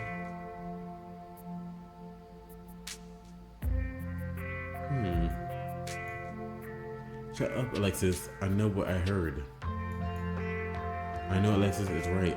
I think Tabitha already owns the mines. Oh, you're 13, Rosalina. Stop acting like you know things. Dang, okay. Rude. Girls, please be nice to each other. Yes, this is Tabitha's cousin. And no, she isn't the true heir to the Scarlet Fortune or anything like that. She's just here to pay respects to Miss Perline. Yes, exactly. So much for not making you feel like you know everything about you. I have to imagine that it's a bit uncomfortable, but welcome to the Scarlet Hollow, Beatrice. Pet the cat. It's creepy to be so known. I feel exposed.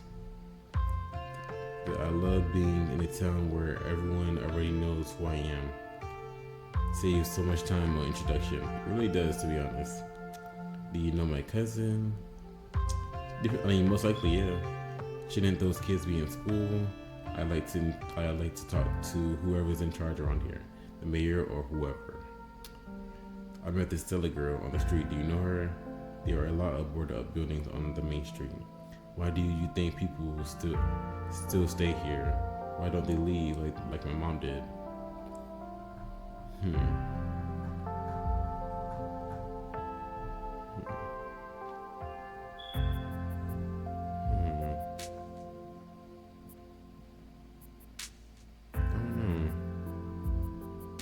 I love being in a town where everyone knows who I am. Yeah, let's be a little funny. I love being in a town where everyone knows who I am. I suppose that's true. What a positive outlook. Most of the gossip was about your mom anyway. I was just a kid when she left the town. Oh wow, so you got gray hair, so like my mom was old. Wait.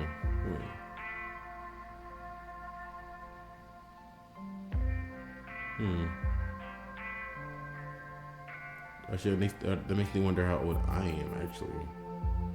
I was just a kid wrong thing. I was just a kid when your mom left town, but I still remember what uproar there was. Our very own celebrity scandal.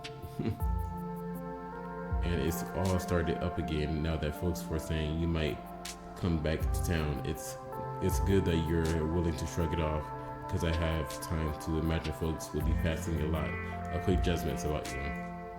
It happens to the best of us. I've had my fair share too.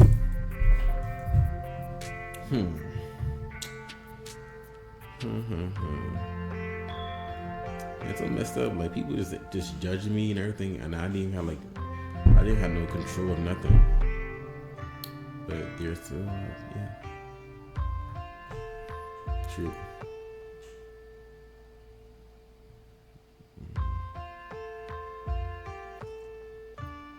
Yeah. So what have you done?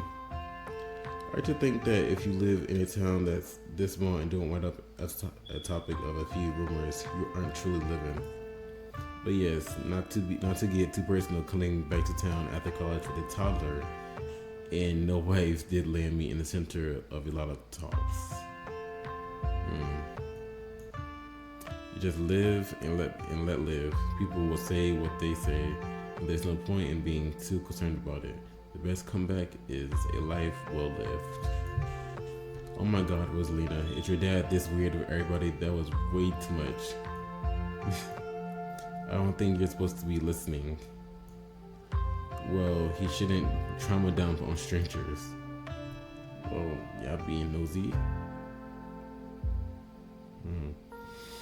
Yeah, like should they be in school or something? Like somewhere else? Like bye. It's fall break. Okay. What they said. And I'm happy to have them here. I know I like having Rosalina gets up to. I see what she gets up to. What are you girls doing again? We're taking a what dragon species are you quiz. Yeah, and we have to focus, so please don't keep distracting us by asking what we're doing. I mean, you're kind of been eavesdropping, so. Okay, for this next one, choose a smell. I like smoky, but I don't know. That seems like it'll just get us like a normal fire-breathing dragon. Yeah, if we want the Japanese air dragon, we'll need to be more strategic. What does air smell like? Aren't we supposed to just answer the one we like best? No, I mean not if we want to get the best dragon. I'm gonna say ocean spray because spray is like in the air. Okay. I'd like to talk to whoever's in charge here around here.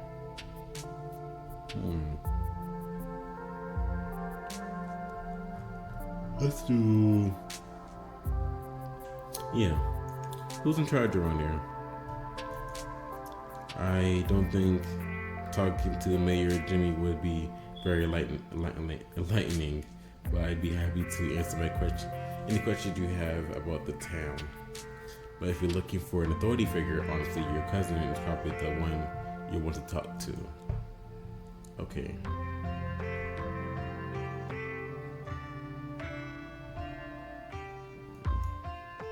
There are a lot of more. Yeah. That's a big question. Oh my god, they're both doing it. They're both being weird. Wait. Be quiet. I want to hear what they say. Don't tell me to be quiet, 13-year-old. Do you want the sincere answer or the Cliff's Note answer? I want to hear the sincere answer laid on me.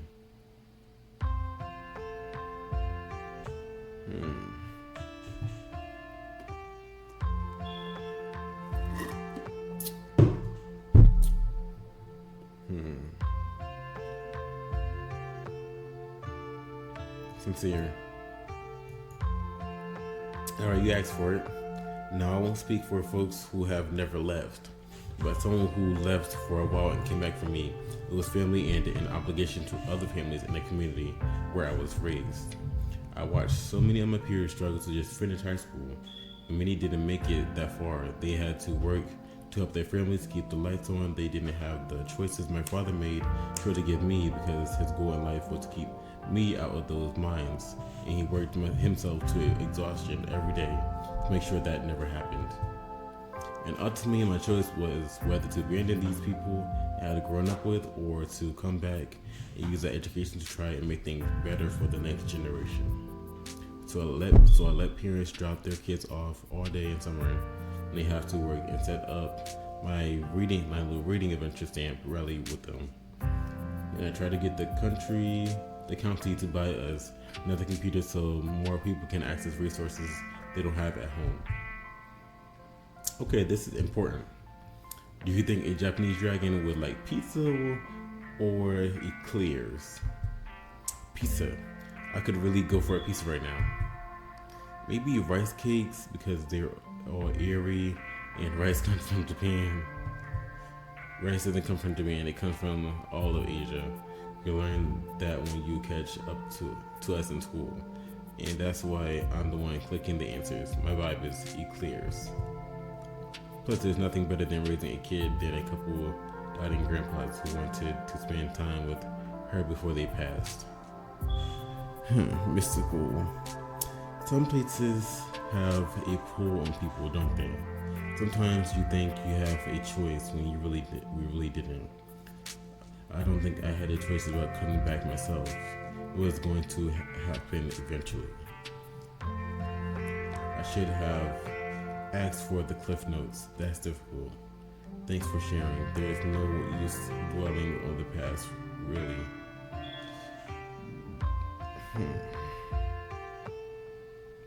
I like this answer. I don't think this answer's bad.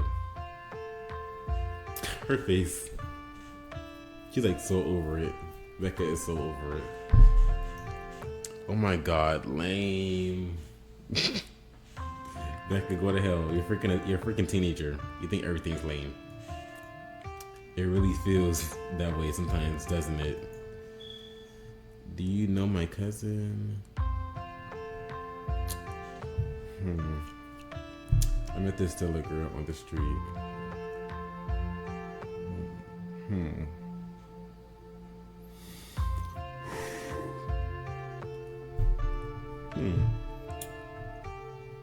You know my cousin. Well, everyone in towns like these kind of know each other, but I wouldn't say we're friends or even acquaintances. I know of her, and presumably she knows of me. I hope she's doing all right. I know how hard it is to grapple with the kind of loss of a parent, especially so young. It's disappointingly common up in these parts. People don't tend to go to the doctor until it's too late, and most of them live hard lives on the top of that. Since even Pearl Land wasn't safe from the ravages of mountain life. So he's still doing it. Didn't they just meet? He is right though. Didn't your uncle die last year like this? Yeah, he was pretty young. He got cancer. Yeah, now you guys are doing it. I don't remember asking for a Greek tourist to chime in on my conversation. Then don't talk so loud. Shoot. I accidentally clicked something. My bad. You lower your voice so the teens can't hear you.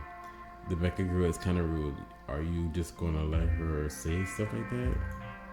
I'm definitely not going to recommend somebody else's kid. It's not my job to tell her how she needs to be. The last thing I want is for her parents to come knocking, saying I yelled at their daughter. And I know I raised Rosalina to be a good kid, so I can count on her to be a positive influence on her peers. It's all about the long game with parenting. We got sea worm ill. We were clearly too distracted by all that talking over there. I thought libraries were supposed to be quiet places of study. Well, yeah, I'm not studying, so come on, let's go to your place, Alexis. I feel like a 5-year-old when I hang out in the library anyways.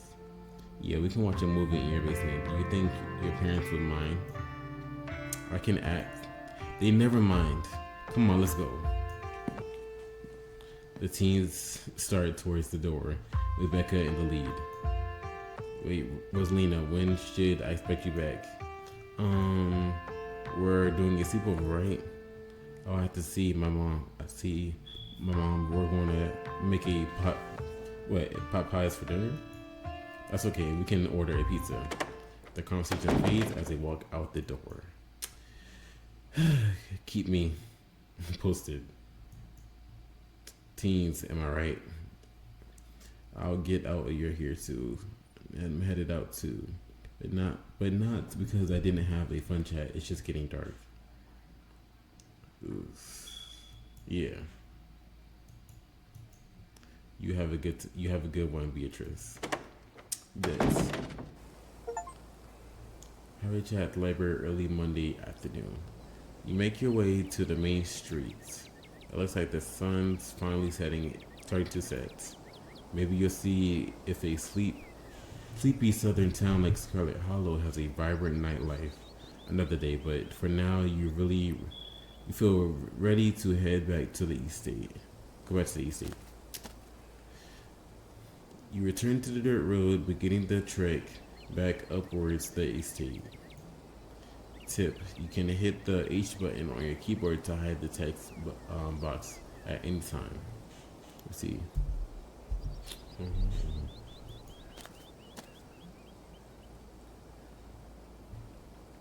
As the sun sinks deeper into the horizon, the sky is flooded with orange and pink hues. The shadows around you darken and stretching out over the path. The mountain seems to make night come quickly here, their rounded hills blotting out the dying sun prematurely, casting the valley of Scarlet Hollow in an eerie autumn twilight. You've had a long day. Between traveling and meeting all these strangers, the dusty bed will wait for you back at the estate. It's starting to sound very appealing.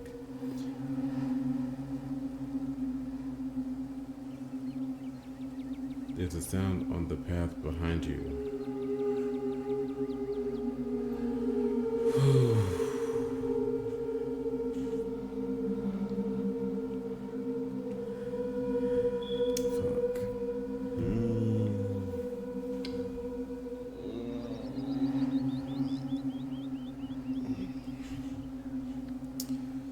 Oh God, what the hell? Who's behind us? You're turning back to the road but find nothing. You still seem to be alone.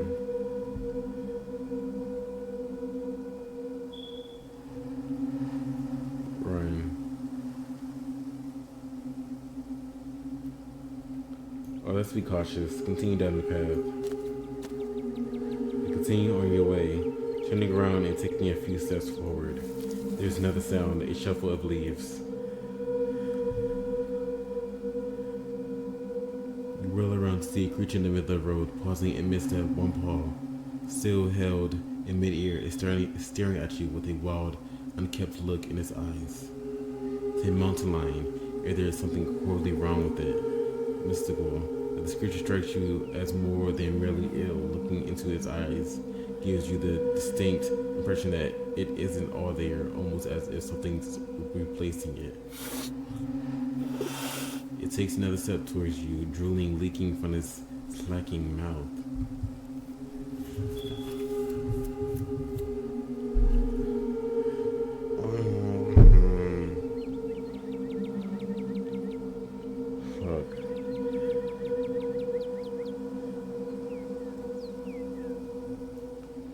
I think just like run. Like just something to defend yourself with. Like use what? I feel like just run.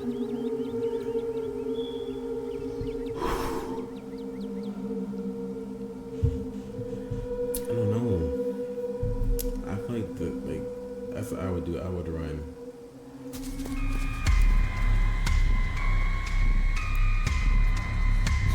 This movie scared the crap out of me. You turn tail, trying to outrun this sickly thing. You hear the rustling of leaves as it dashes after you, gaining ground by the second until, with a heavy thump, as it connects, you find yourself tumbling forward, pitching over the side of the road, rolling downhill. It's disorienting. You find it to be almost impossible to stop yourself. The incline too steep. Every attempt ending in more scratches and bumps from the rough terrain of that mountainside. Finally land with a breath-stealing thump and a small copse of trees battering and bruised, bleeding from the thorny shrubbery but not dead. Shit.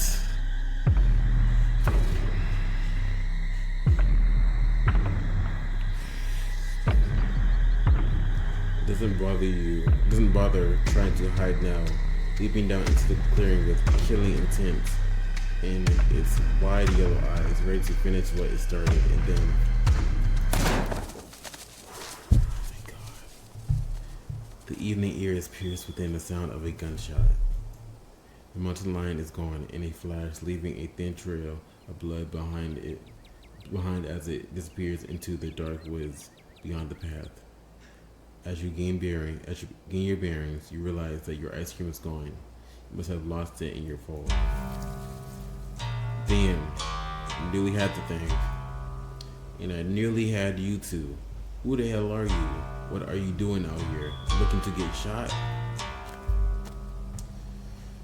And I nearly had you too. Oh, man. Is that a threat? What the hell was that thing? I'm Beatrice. Saved my life, thanks man. That was a close call. Was that a mountain lion? Please don't hurt me. Stop crying. Sorry. Is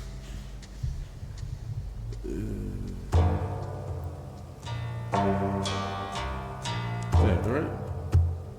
Of course not. I'm at the mountain lion. I ain't interested in any kind of most dangerous game.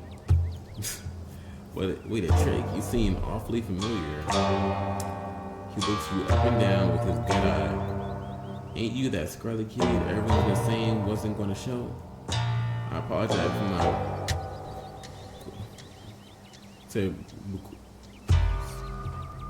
to Bruce Queeness, and I'm sorry for you and Miss Tabitha's loss. You can call me Duke. No need to thank me for saving her life. Shit. So Duke seems to think for a moment, glancing up at the darkening sky. You better not keep walking around on your own out here.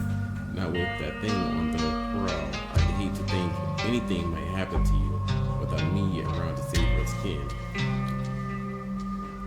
Tell you what, sag along with me while I finish what we started, and I'll be sure to get you home safe.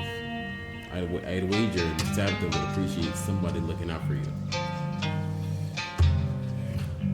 Yeah, I'd appreciate it, I guess. I mean, seeing as I almost got killed by myself, I mean, wouldn't hurt, I guess. something wrong with that mountain lion. There was something wrong with him. Like, he looked all like diseased. Yes, let's go after that thing before it hurts somebody else. Yes, I want revenge. Let's go get that son of a bitch. I appreciate you looking out for me. Thanks. What do you think Tabitha will give you? A reward? But I don't want to go with you. I don't know. Leave me alone.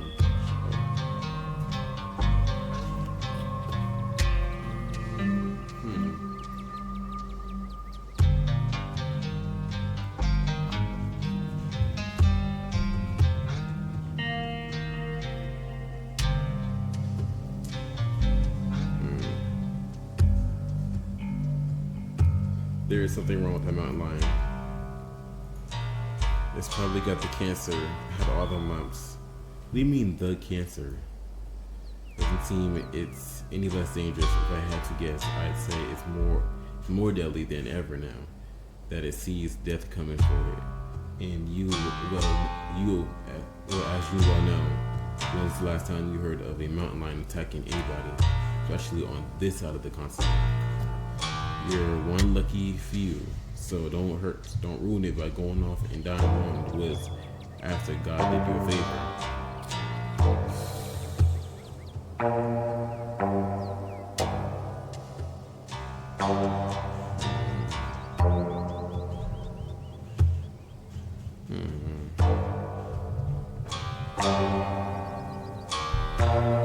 Yeah, low-key do want you to go after it, to be honest.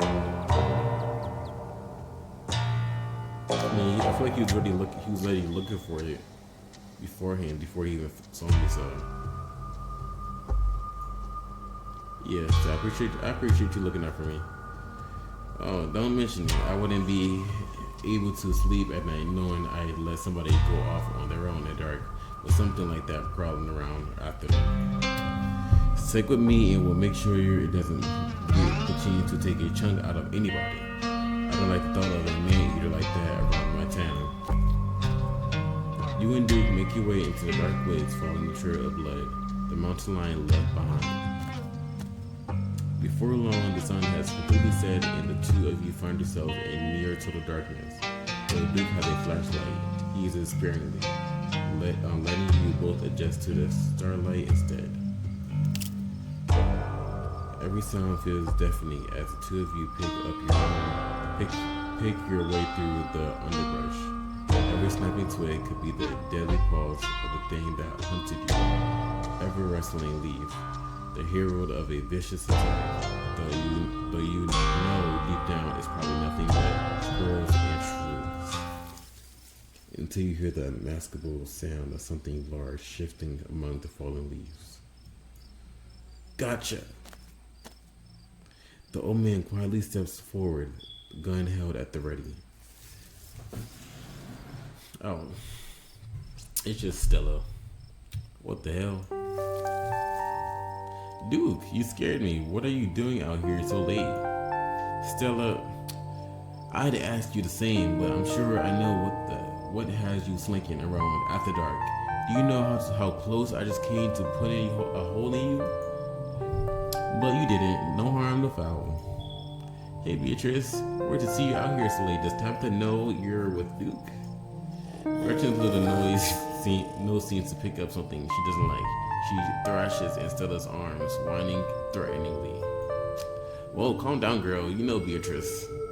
I swear it gets so hard to hold on to her when she gets like this. Sometimes I feel like she's only geriatric when she wants to be. It's alright, little lady. You're safe so long as you got your mama looking after you.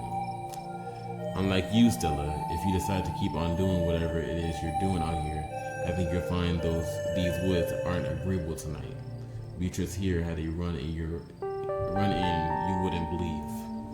So just go on home and save all this for some other night. Yeah. Wait, a run-in? What kind of run-in? Was it supernatural? Like I said, you won't believe it. Now put that dang camera away. For real. But what the hell? I was attacked by a mountain lion.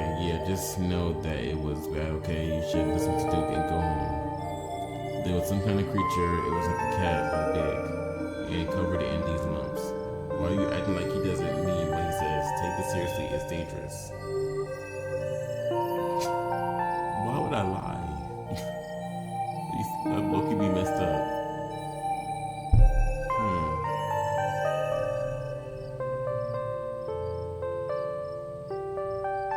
Yeah, you should listen to Duke and go home.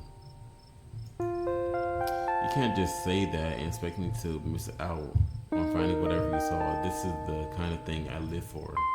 And it'll be the kind of thing you die for if you aren't careful. What was it like? Was it tall and hairy? How stinky was it? Would you describe what you saw as being a skunk-like ape? Get that camera out of my face. It weren't no ape.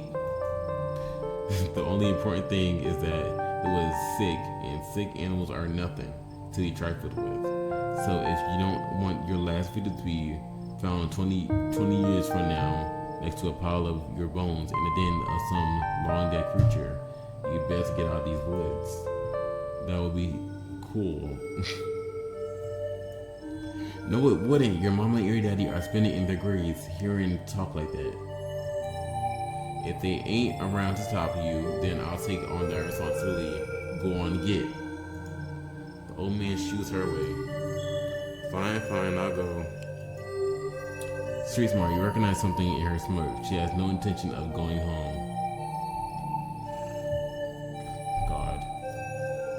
As Scylla and Duke both root themselves in their stubbornness, insistence, and existential dread begins to settle into your spine. Something fated has been locked in stone. God. Somebody here is going to die tonight. Oh my God.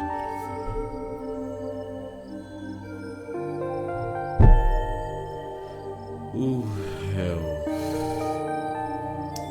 We all need to get out the woods right now. If we don't, someone here is going to die tonight.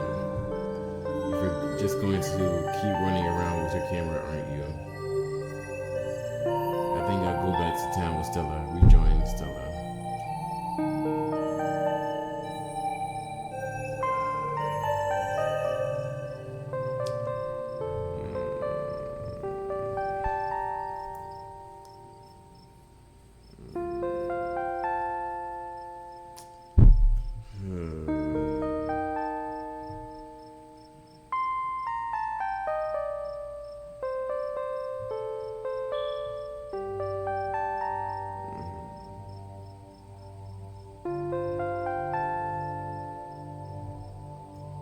Yeah, I'll say this, cause I feel like this is not gonna scare her, so I'll just say this.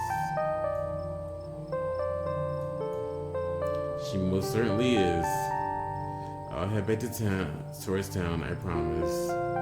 She's absolutely not doing that. If anything, calling her out has only strengthened her resolve. Shit. If I happen to see anything video worthy on my way, well, who am I to deny fate? If I hear any screams of terror out there tonight, know that I will be very disappointed in you, Stella Richmond. You won't hear a peep. And with that, she's off. It's just like you said, Duke, in the dark woods once again. There is no getting through to that girl. Who she puts her mind to, something, I swear.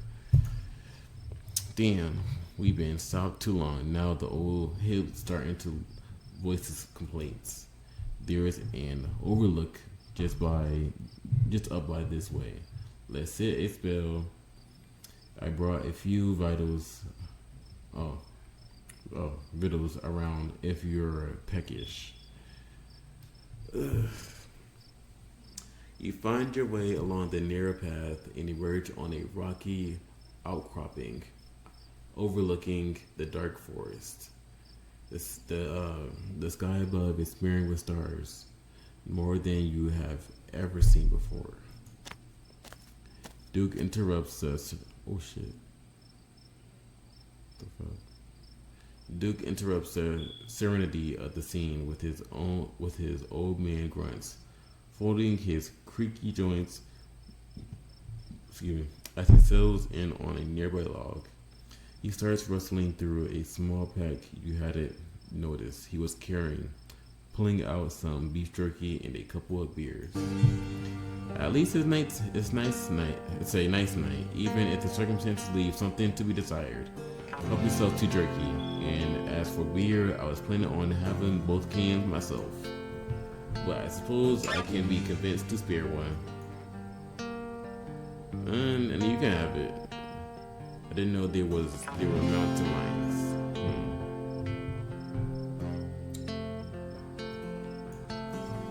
I didn't know there was mountain lions here. No. I guess I could save. See, I didn't know there was mountain lions here. If you ask most people, there aren't. But everybody lives deep enough in the hills as a story or two about seeing one. Not that anybody believes us. And if we don't manage to bag that son of a bitch, you'll have one of them stories too. And then you'll have the rare pleasure of telling people what you're seeing with your own two eyes. Never have nobody believe you.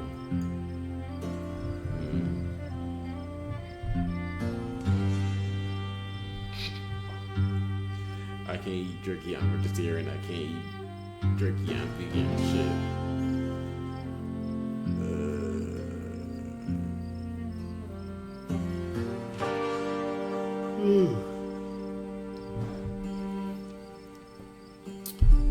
Should we go vegetarian or vegan?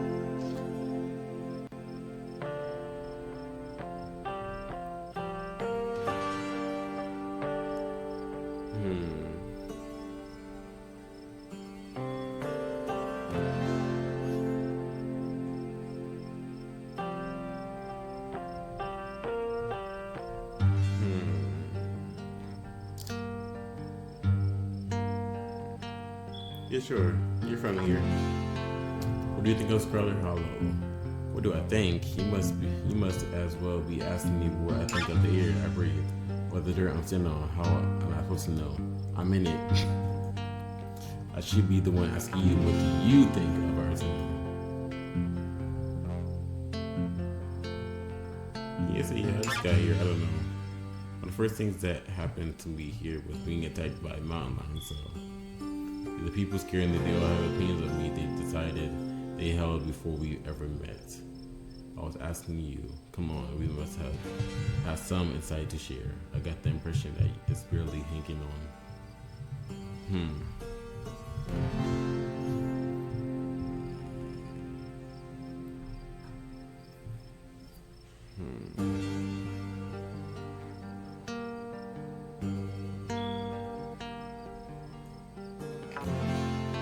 Yeah. Can't say I'm not guilty of it myself. Well, if it bothers you that much, I suppose you'll have to get folks to change their thoughts on what kind of person you are. You got a whole week, that's plenty of time. A crisp breeze passes over you. You can't shake the feeling that you're being watched. It feels like a presence you felt at the back of your neck for as long as you can remember. Only now it's present closer. You scan the the eyes are gone now. The eyes are gone. You see the tree line, but whatever might be out there is nowhere to be seen.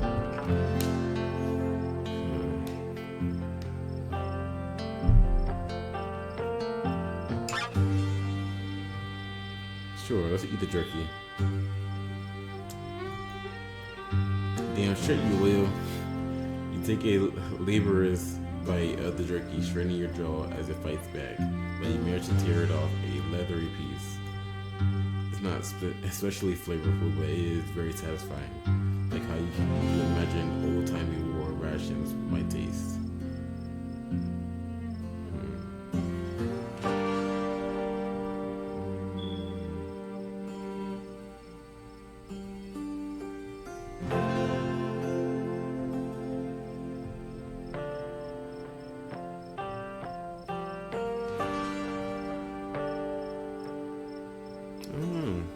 It's very flavorful. It does. I feel like it do. That's just nature. You'll get used to it.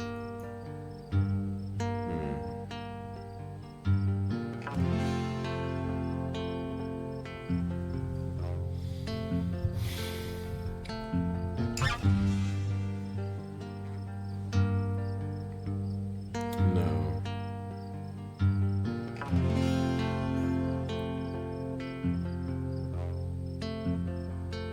Yeah, you should be moving. Listen, you open your mouth to speak, but before you get the words out, your phone buzzes in your pocket. You're getting a phone call. It's your cousin. She's smart. If you pick up, it might cut your evening short, for better or for worse.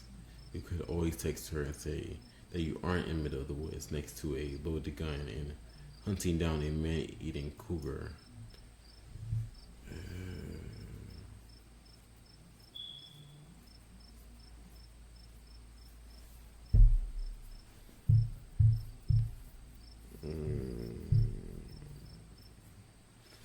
I mean, what would picking up the phone do? Like, I feel like it's not gonna really make the biggest difference.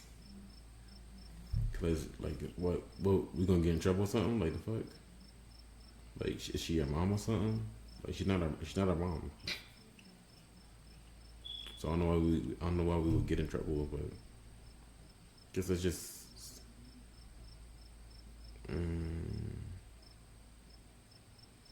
Guess we can send her a text.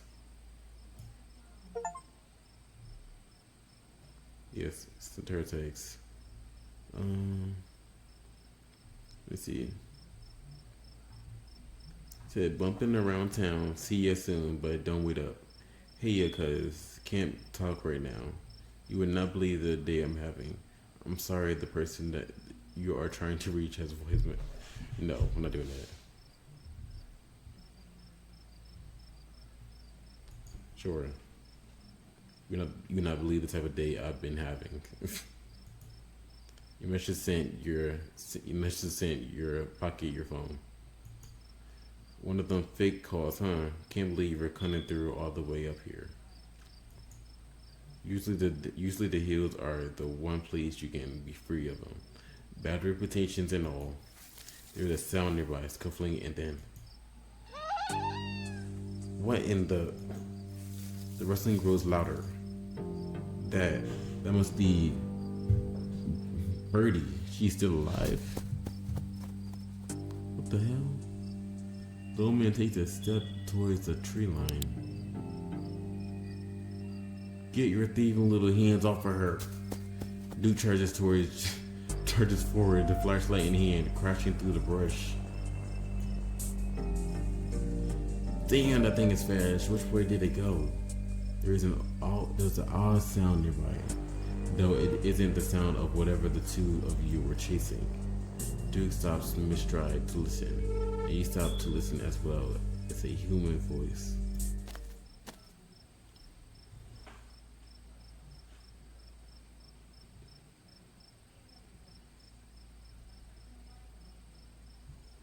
Of course it's Stella, of course.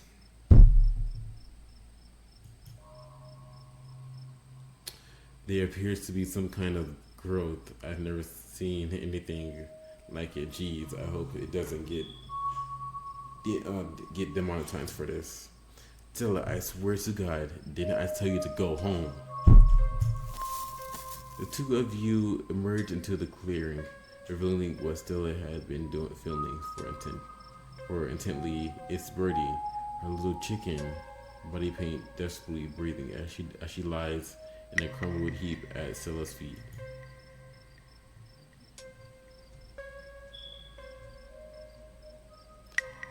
Birdie, oh no, what's happened? What's happened to you, sweetheart? Duke, I just found her like this. I think there's something seriously wrong with her.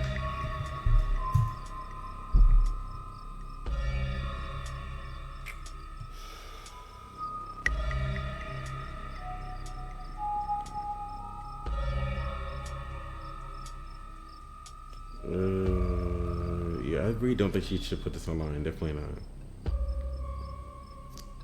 Why couldn't you be a normal YouTuber who just talks at the camera instead of the kind that films people's dying pets?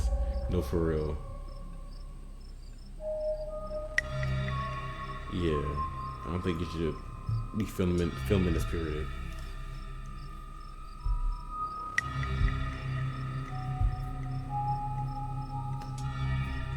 Exactly. Just turn the camera off, please. Sorry, Duke. It's just, my job. It's cruel, is what it is, Birdie. Birdie don't deserve to be made into some online slideshow.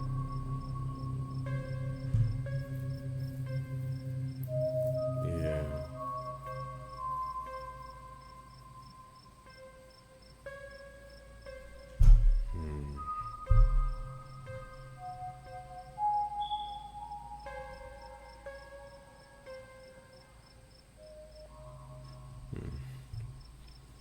So it's cruel what it is. Birdie doesn't deserve to be made into some online slideshow. Have you seen anything weird out here, Stella? Tonight, Stella? Explore the chicken. Or examine the chicken. Duke, I don't think it's a mountain lion. It's been getting at your chickens. I don't think we should put her down. This is just like the mountain lion. What are we supposed to do now?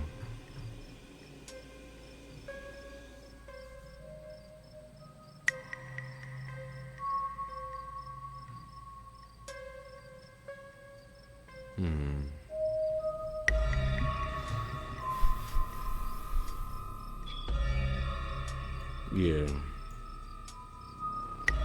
Definitely. No goddamn shit. It's like some kind of plague. It's better not be contagious.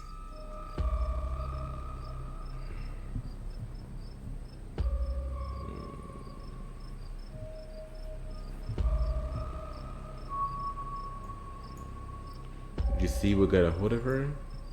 I sure did. I got it on camera. Good. I don't know what it is yet. A gnome or something. There aren't no such thing.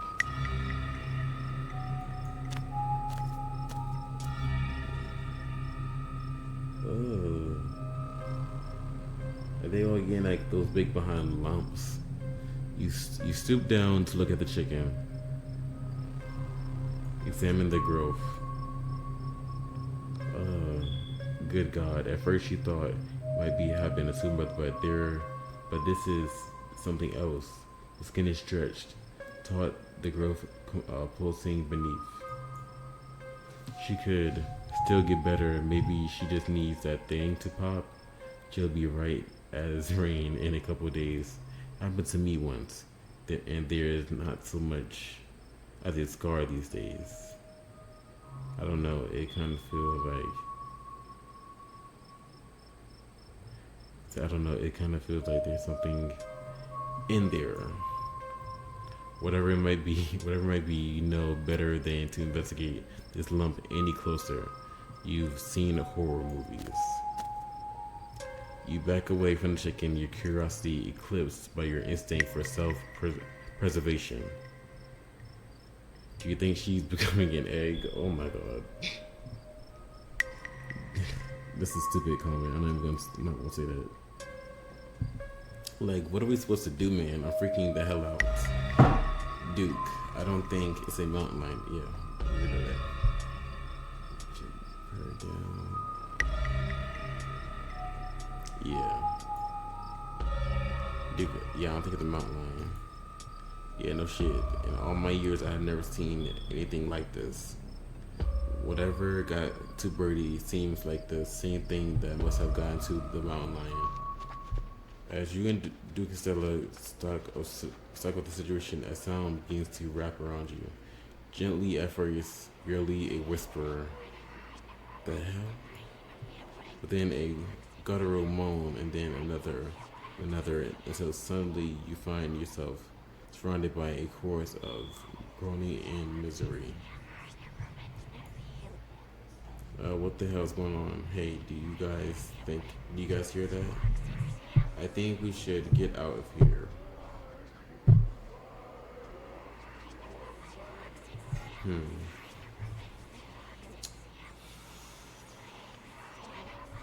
I don't.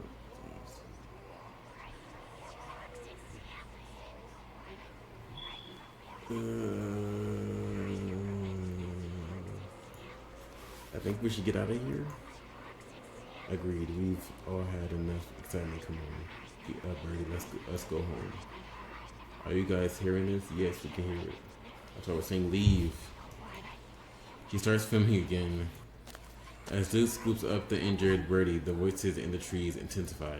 It's like you're all of a sudden surrounded. The strange sounds coming closer, growing bolder. Oh my god. What the hell is that? Don't you step another foot closer or I'll shoot. Don't think I won't.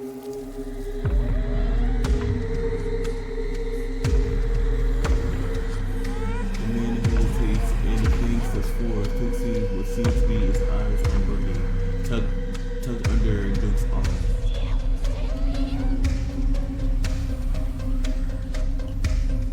Oh my god. What the hell is that? Gretchen starts making ungodly noises, screaming and howling along with the den around you.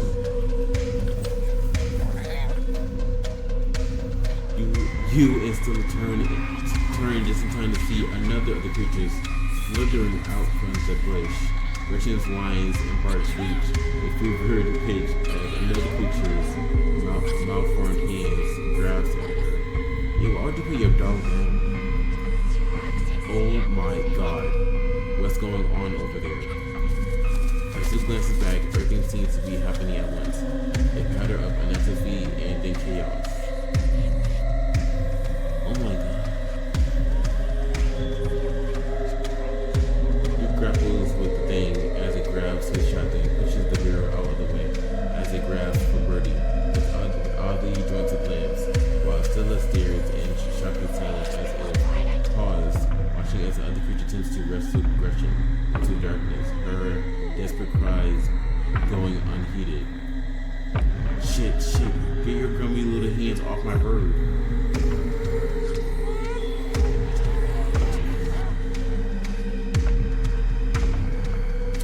Well, it seems like I gotta help Stella because freaking I need it.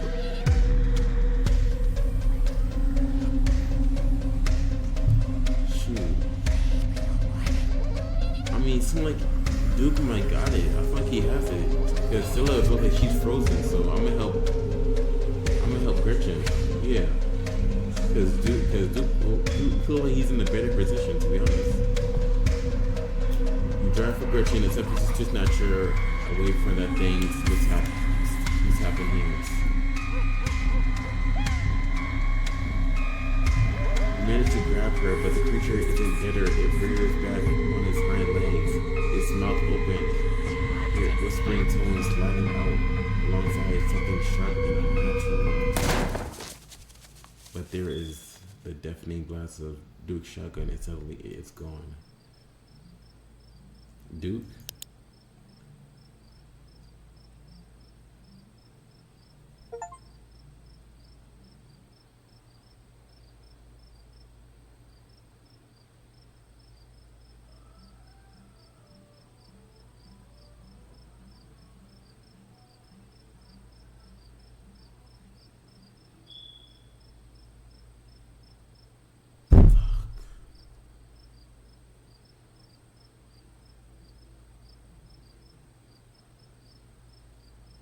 Damn.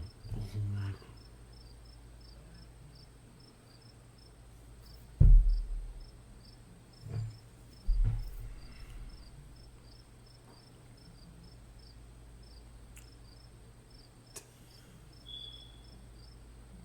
The one person that knows how to use a gun. God, shit. How the fuck? Like, that thing really made him shoot himself? Like, what the hell? I thought he would have had it. Like, how strong are they? I thought he would have been in a better position than that. Damn. Okay, first things first, I grab Gretchen. There, step 1 is done. Gretchen is saved. Great. Okay, step 2. What's step 2? Stella, we need to get our story straight. Duke had a haunting accident by himself. Holy shit. I guess we can't really. Like, how do we even explain this? Oh god. Holy shit, holy shit, holy shit, holy fuck. Oh my god, that man saved my life today and he's gone. Hey, it's okay, let's take some deep breaths and collect ourselves. We call the cops, obviously. We go after those damn things. It's what he would want revenge. No, I'm not touching his gun because I don't want to be incriminated. Damn it, Stella, why didn't you do something? You just stood there filming. What? Exactly, like she should have did something. Like, yes, like what? Like you should have did something. Like you freaking. I mean, honestly, like for like you're for one, you should have like you should have listened to them in the first place. You should have not even been in the woods. You should have left your ass at home. You should have went home, like we were told you to do the first time. Like so, yeah, it's like that. Like no, like what the fuck? Like what's wrong with you? I panicked. I'm sorry. It all happened so fast. You can't fix this. How the fuck you gonna fix a dead body? He dead. I can do the right thing and make sure I have irrefutable evidence of what we just saw. I mean, that is true. You do have the camera. You do have the camera, so that is true. People need to know these things are out there. We owe it to Duke, right? Stella doesn't wait another moment. She holds Gretchen close and starts running. Alone in the dark in the woods, you have little choice but to follow her. Chase after. Chase after the danger. Oh, what the fuck? I'm going home. We're chasing them? There are more of them, a lot more of them. They leer at you from the trees, no longer hiding as they bellow their warnings out into the night. Stella films as she runs, narrating to an invisible audience. We're being pursued, I think, by these weird things. It seems like they're all riled up from what just happened.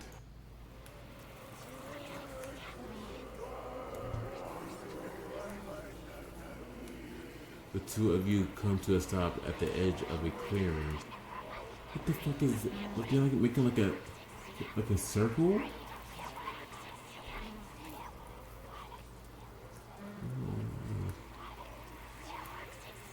This is crazy. Okay, we seem to have found a nest or a crop circle of animals. God, that smell. The air here is flavored with rot, a pervasive stench rising up from the spiral of corpses that patterns the rock. Birdie has been placed. As Birdie? Oh my god. Birdie has been placed among them, her body laying still as the creature crouches, protectively over her. Bertram seems upset, shaking in Stella's arms and whimpering quietly. As the sound of the dogs disquiet, the creatures flow out the woods, surrounded. Damn. The creatures flow out the woods, surround the clearing. Dead eyes peer out from pale, doughy faces, watching the two of you and the small, terrified dog. No, we're not trying to get. Let's not try to get Birdie. Let's not get Birdie. I don't want to risk it. We need to leave. Sometimes you think they're friendly. Really? We need to leave. Now. Yes, I think I have enough footage. You have more than enough. You're good. The two of you take a few steps back from the clearing, then turn and start running together back through the woods, driven by a deep animal instinct to get away from whatever these things are. They're everywhere. God, how many things are there? They reach out to you from between bushes and tree branches. grasping for anything they can get a hold of. They're howling, filling the night. Their house filling the night. We're almost there. You instantly reach the main road, and the whispers fade back into the sounds of nature. It sounds like they've stopped following us. I should get reception now that we're back on the main road, and let me find my phone so I can call the sheriff. You feel a buzz in your pocket. Oh, Tabitha's been calling me. Ugh, God. In 13 Texas.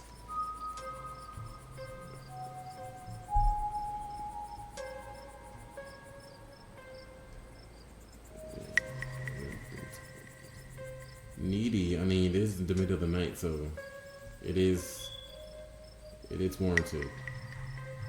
I'm gonna call her. I'll call her. Okay, go straight to voicemail.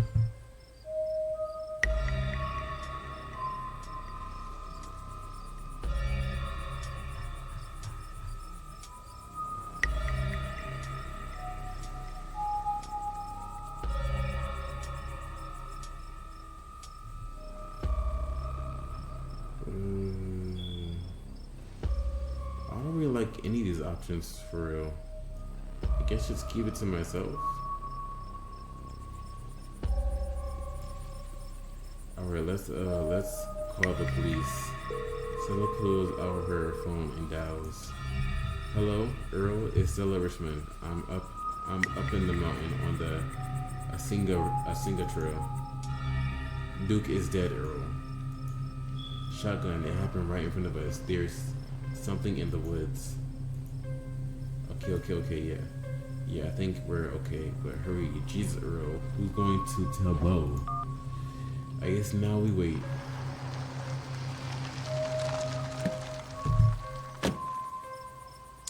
It takes a little while, but eventually a patrol car arrives at the scene of out of it walk two officers. Sheriff Hugby, a friendly older man, and Deputy Frank, a serious man wearing sunglasses despite it being the middle of the night. See? Right there, a thing jumps out of the woods, then the shotgun goes off. What in the Sam Hill? What is that? Some kind of Pillsbury dough. He said Pillsbury. I'm dead. Pillsbury Doughboy. Could have been a naked mannequin. As the video reveals the creature's nest, Franklin ever so slightly lowers his sunglasses. Or a whole bunch of naked mannequins. What the heck is that? Some sort of crop circle? They killed Duke. Now we're gonna have to confiscate this camera, Miss Richmond. If you don't mind, this is evidence. But okay. Let me just turn it off to save the battery. Stella gave it to their request suspiciously easily. Was it suspicious? Why would it be suspicious? I feel like it's a no-brainer. They need the evidence. Here you go, Deputy Franklin. We appreciate your compliance with the law. We'll get you a team out in the morning to retrieve the body, but for now, Sheriff Hugby and I, please call me Earl. Earl and I will escort you and who are you exactly? That's Beatrice. She came into town today for the funeral. Beatrice, as in Tabitha's cousin? Yes. Damn, didn't think you'd actually show. Well, we'll escort both of you back to town. If there's a naked mannequin on the loose, it's best you don't walk back on your own. It wasn't never mind. Why aren't you going out there tonight? There's a dead body in the woods. Those things out there could attack someone else. Well, it ain't exactly like old Duke is going anywhere at this point. He'll still be out there in the morning. We only have a skeleton crew at the moment. Monday nights are Deputy Dirkson's bowling nights. will be on alert for any more reports of naked mannequins, but retrieving Duke will have to wait. Now, if you'll kindly step into the vehicle, we can return you safely to your home. Do we have to ride back with you, or can we just walk? Those creatures left. Will be fine, bitch. No, the fuck we won't. I'm going with y'all. You can stay in these woods if you want to. I'm going with y'all. I'm not. No. Hell no. I'm afraid I'm gonna have to assist for your own safety. Still size. Okay. Thank you. You can ride up front with me, little lady. That is, if your mama permits. Sure, Earl. You can hold Gretchen on the way back to town. The cops usher you and Stella into the back of their squad car. You are just the cutest little thing, Miss Gretchen. Yes, you are. Sheriff hugged me past Gretchen on the head affectionately, but she remains fully focused on Stella. A worried little stretch across her little hug face as Hugsby scratches behind her ears. For such a egregious person, Stella is unusually quiet as the car makes its way down the pitch black mountain road. Hey Stella, you good? She doesn't respond.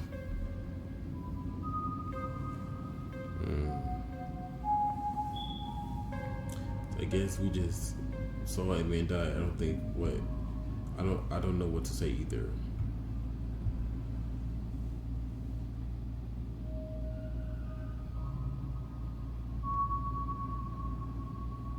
So you reach out and rest your palm gently on her shoulder. Sorry, I'm a little tired. She jumps slightly at your touch, but remains focused on the wilderness outside of the window. I don't think Stella's okay back here, fellas. Yeah. So I wouldn't know what to say either. Looks to me like she's just got a bunch of car sickness. Must be why she thought walking home sounded like such a good idea. Guess whatever y'all saw out there in the woods wasn't as bad as an upset tummy. I'm sure she'll be fine. She'll be right as rain once we get back down the hill.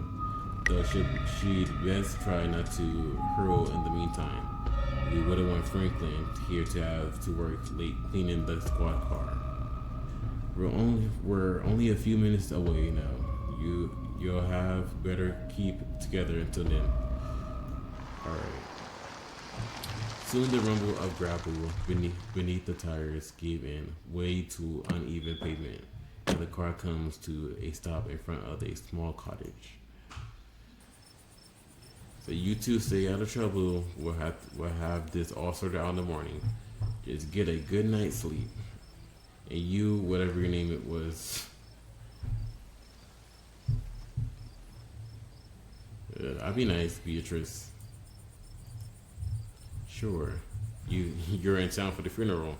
Good. Don't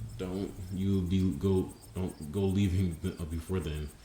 I imagine we'll need to ask you a few questions about everything you've seen tonight. Still, keep your eyes on her for us. Make sure she doesn't get into any more trouble. You have a good night. Y'all have a good night. Bye-bye, Gretchen. Y'all have a lovely evening. If any bugaboos give you trouble, you know how to get in touch. And here you are, back in town, away from the woods, with no one but Stella in sight. Holy shit. Yep. Okay, Stella, why the hell would you ask me if we could go home? Oh, if we could walk home. Yeah, Zach, why would you ask that? I just don't like cars at all. They're rolling death machines, if you ask me. That's it? That's the reason? Sorry if I weirded you out. God, what a night. That seems a little... Oh. They did.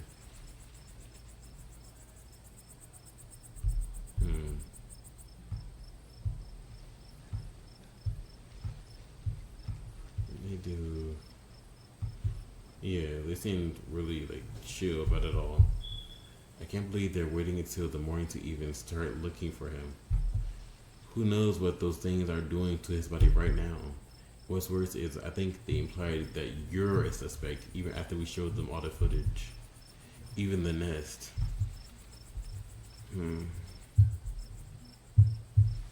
They do have to pin it on somebody. Said the cops, it's their whole job to pin it on somebody. So of course they picked the out of towner. Here's hoping the footage clears my name. Yeah, no kidding.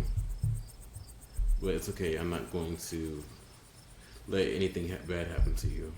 I was there. I filmed the whole thing. At the very least, it'll never hold up in court. And it won't get to the point. Won't get to that point either because we're going to do a little investigating of our own. We've got to find out more about those things. If we can get clearer footage, or better yet, track one of them, there's no way they can blame you for what happened. The library doesn't open for a while, but I've read every book on cryptids they have and never came across anything like this. There is something in town who might have some useful information. My friend's mom. Her place isn't far. We should head over there now before it gets any later. Her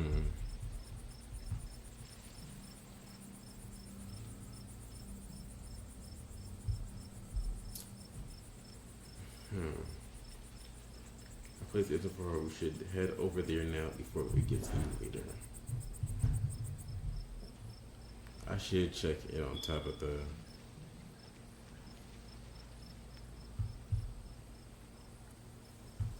To be honest, my friend's place is on the way back, and stopping by shouldn't take long.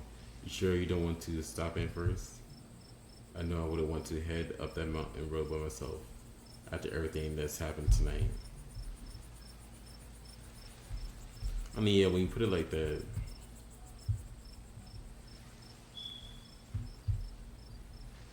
Yeah.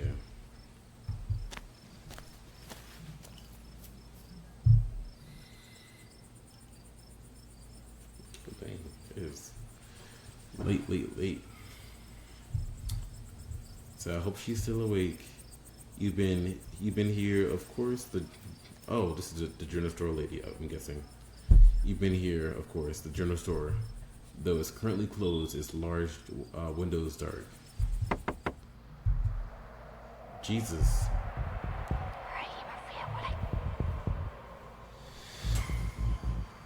You and Stella turned to the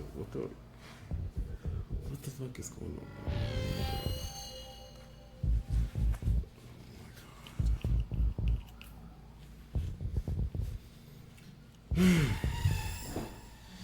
Oof. Let me put my hoodie on.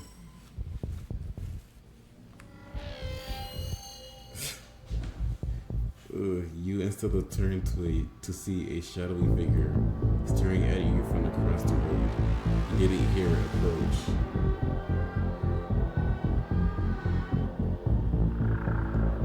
Welcome home. Mystical. You're finally where you're meant to be.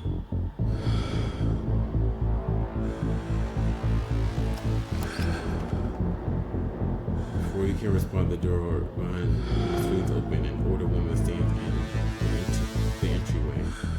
Go home, Wayne. I can't help you tonight. You look back and the figure is already gone, disappeared into the shadows of the night.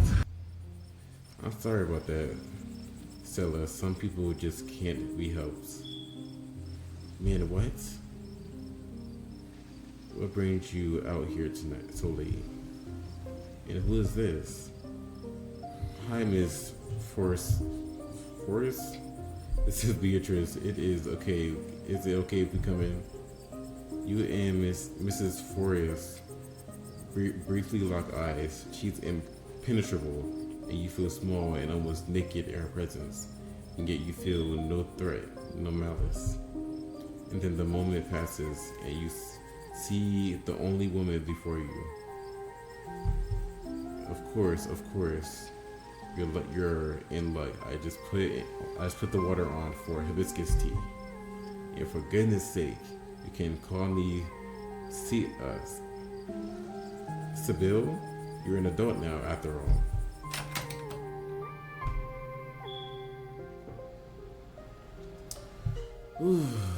Well, now that we all, and finally in the house, or the whatever this is, the general store, the house or whatever. Now that we're finally in here, I think we can wrap it up. Because I am tired. As I could probably have saw like probably 10 minutes ago or so. I'm sleepy. So I'm just gonna wrap it up, save it here. So this game is very I like the dark elements and everything. It's very very uncomfortable playing it, so I think it's pretty good. So but yeah, though, so I'll probably play it tomorrow or something. But anyways, so have a good night, because I'm tired. Bye.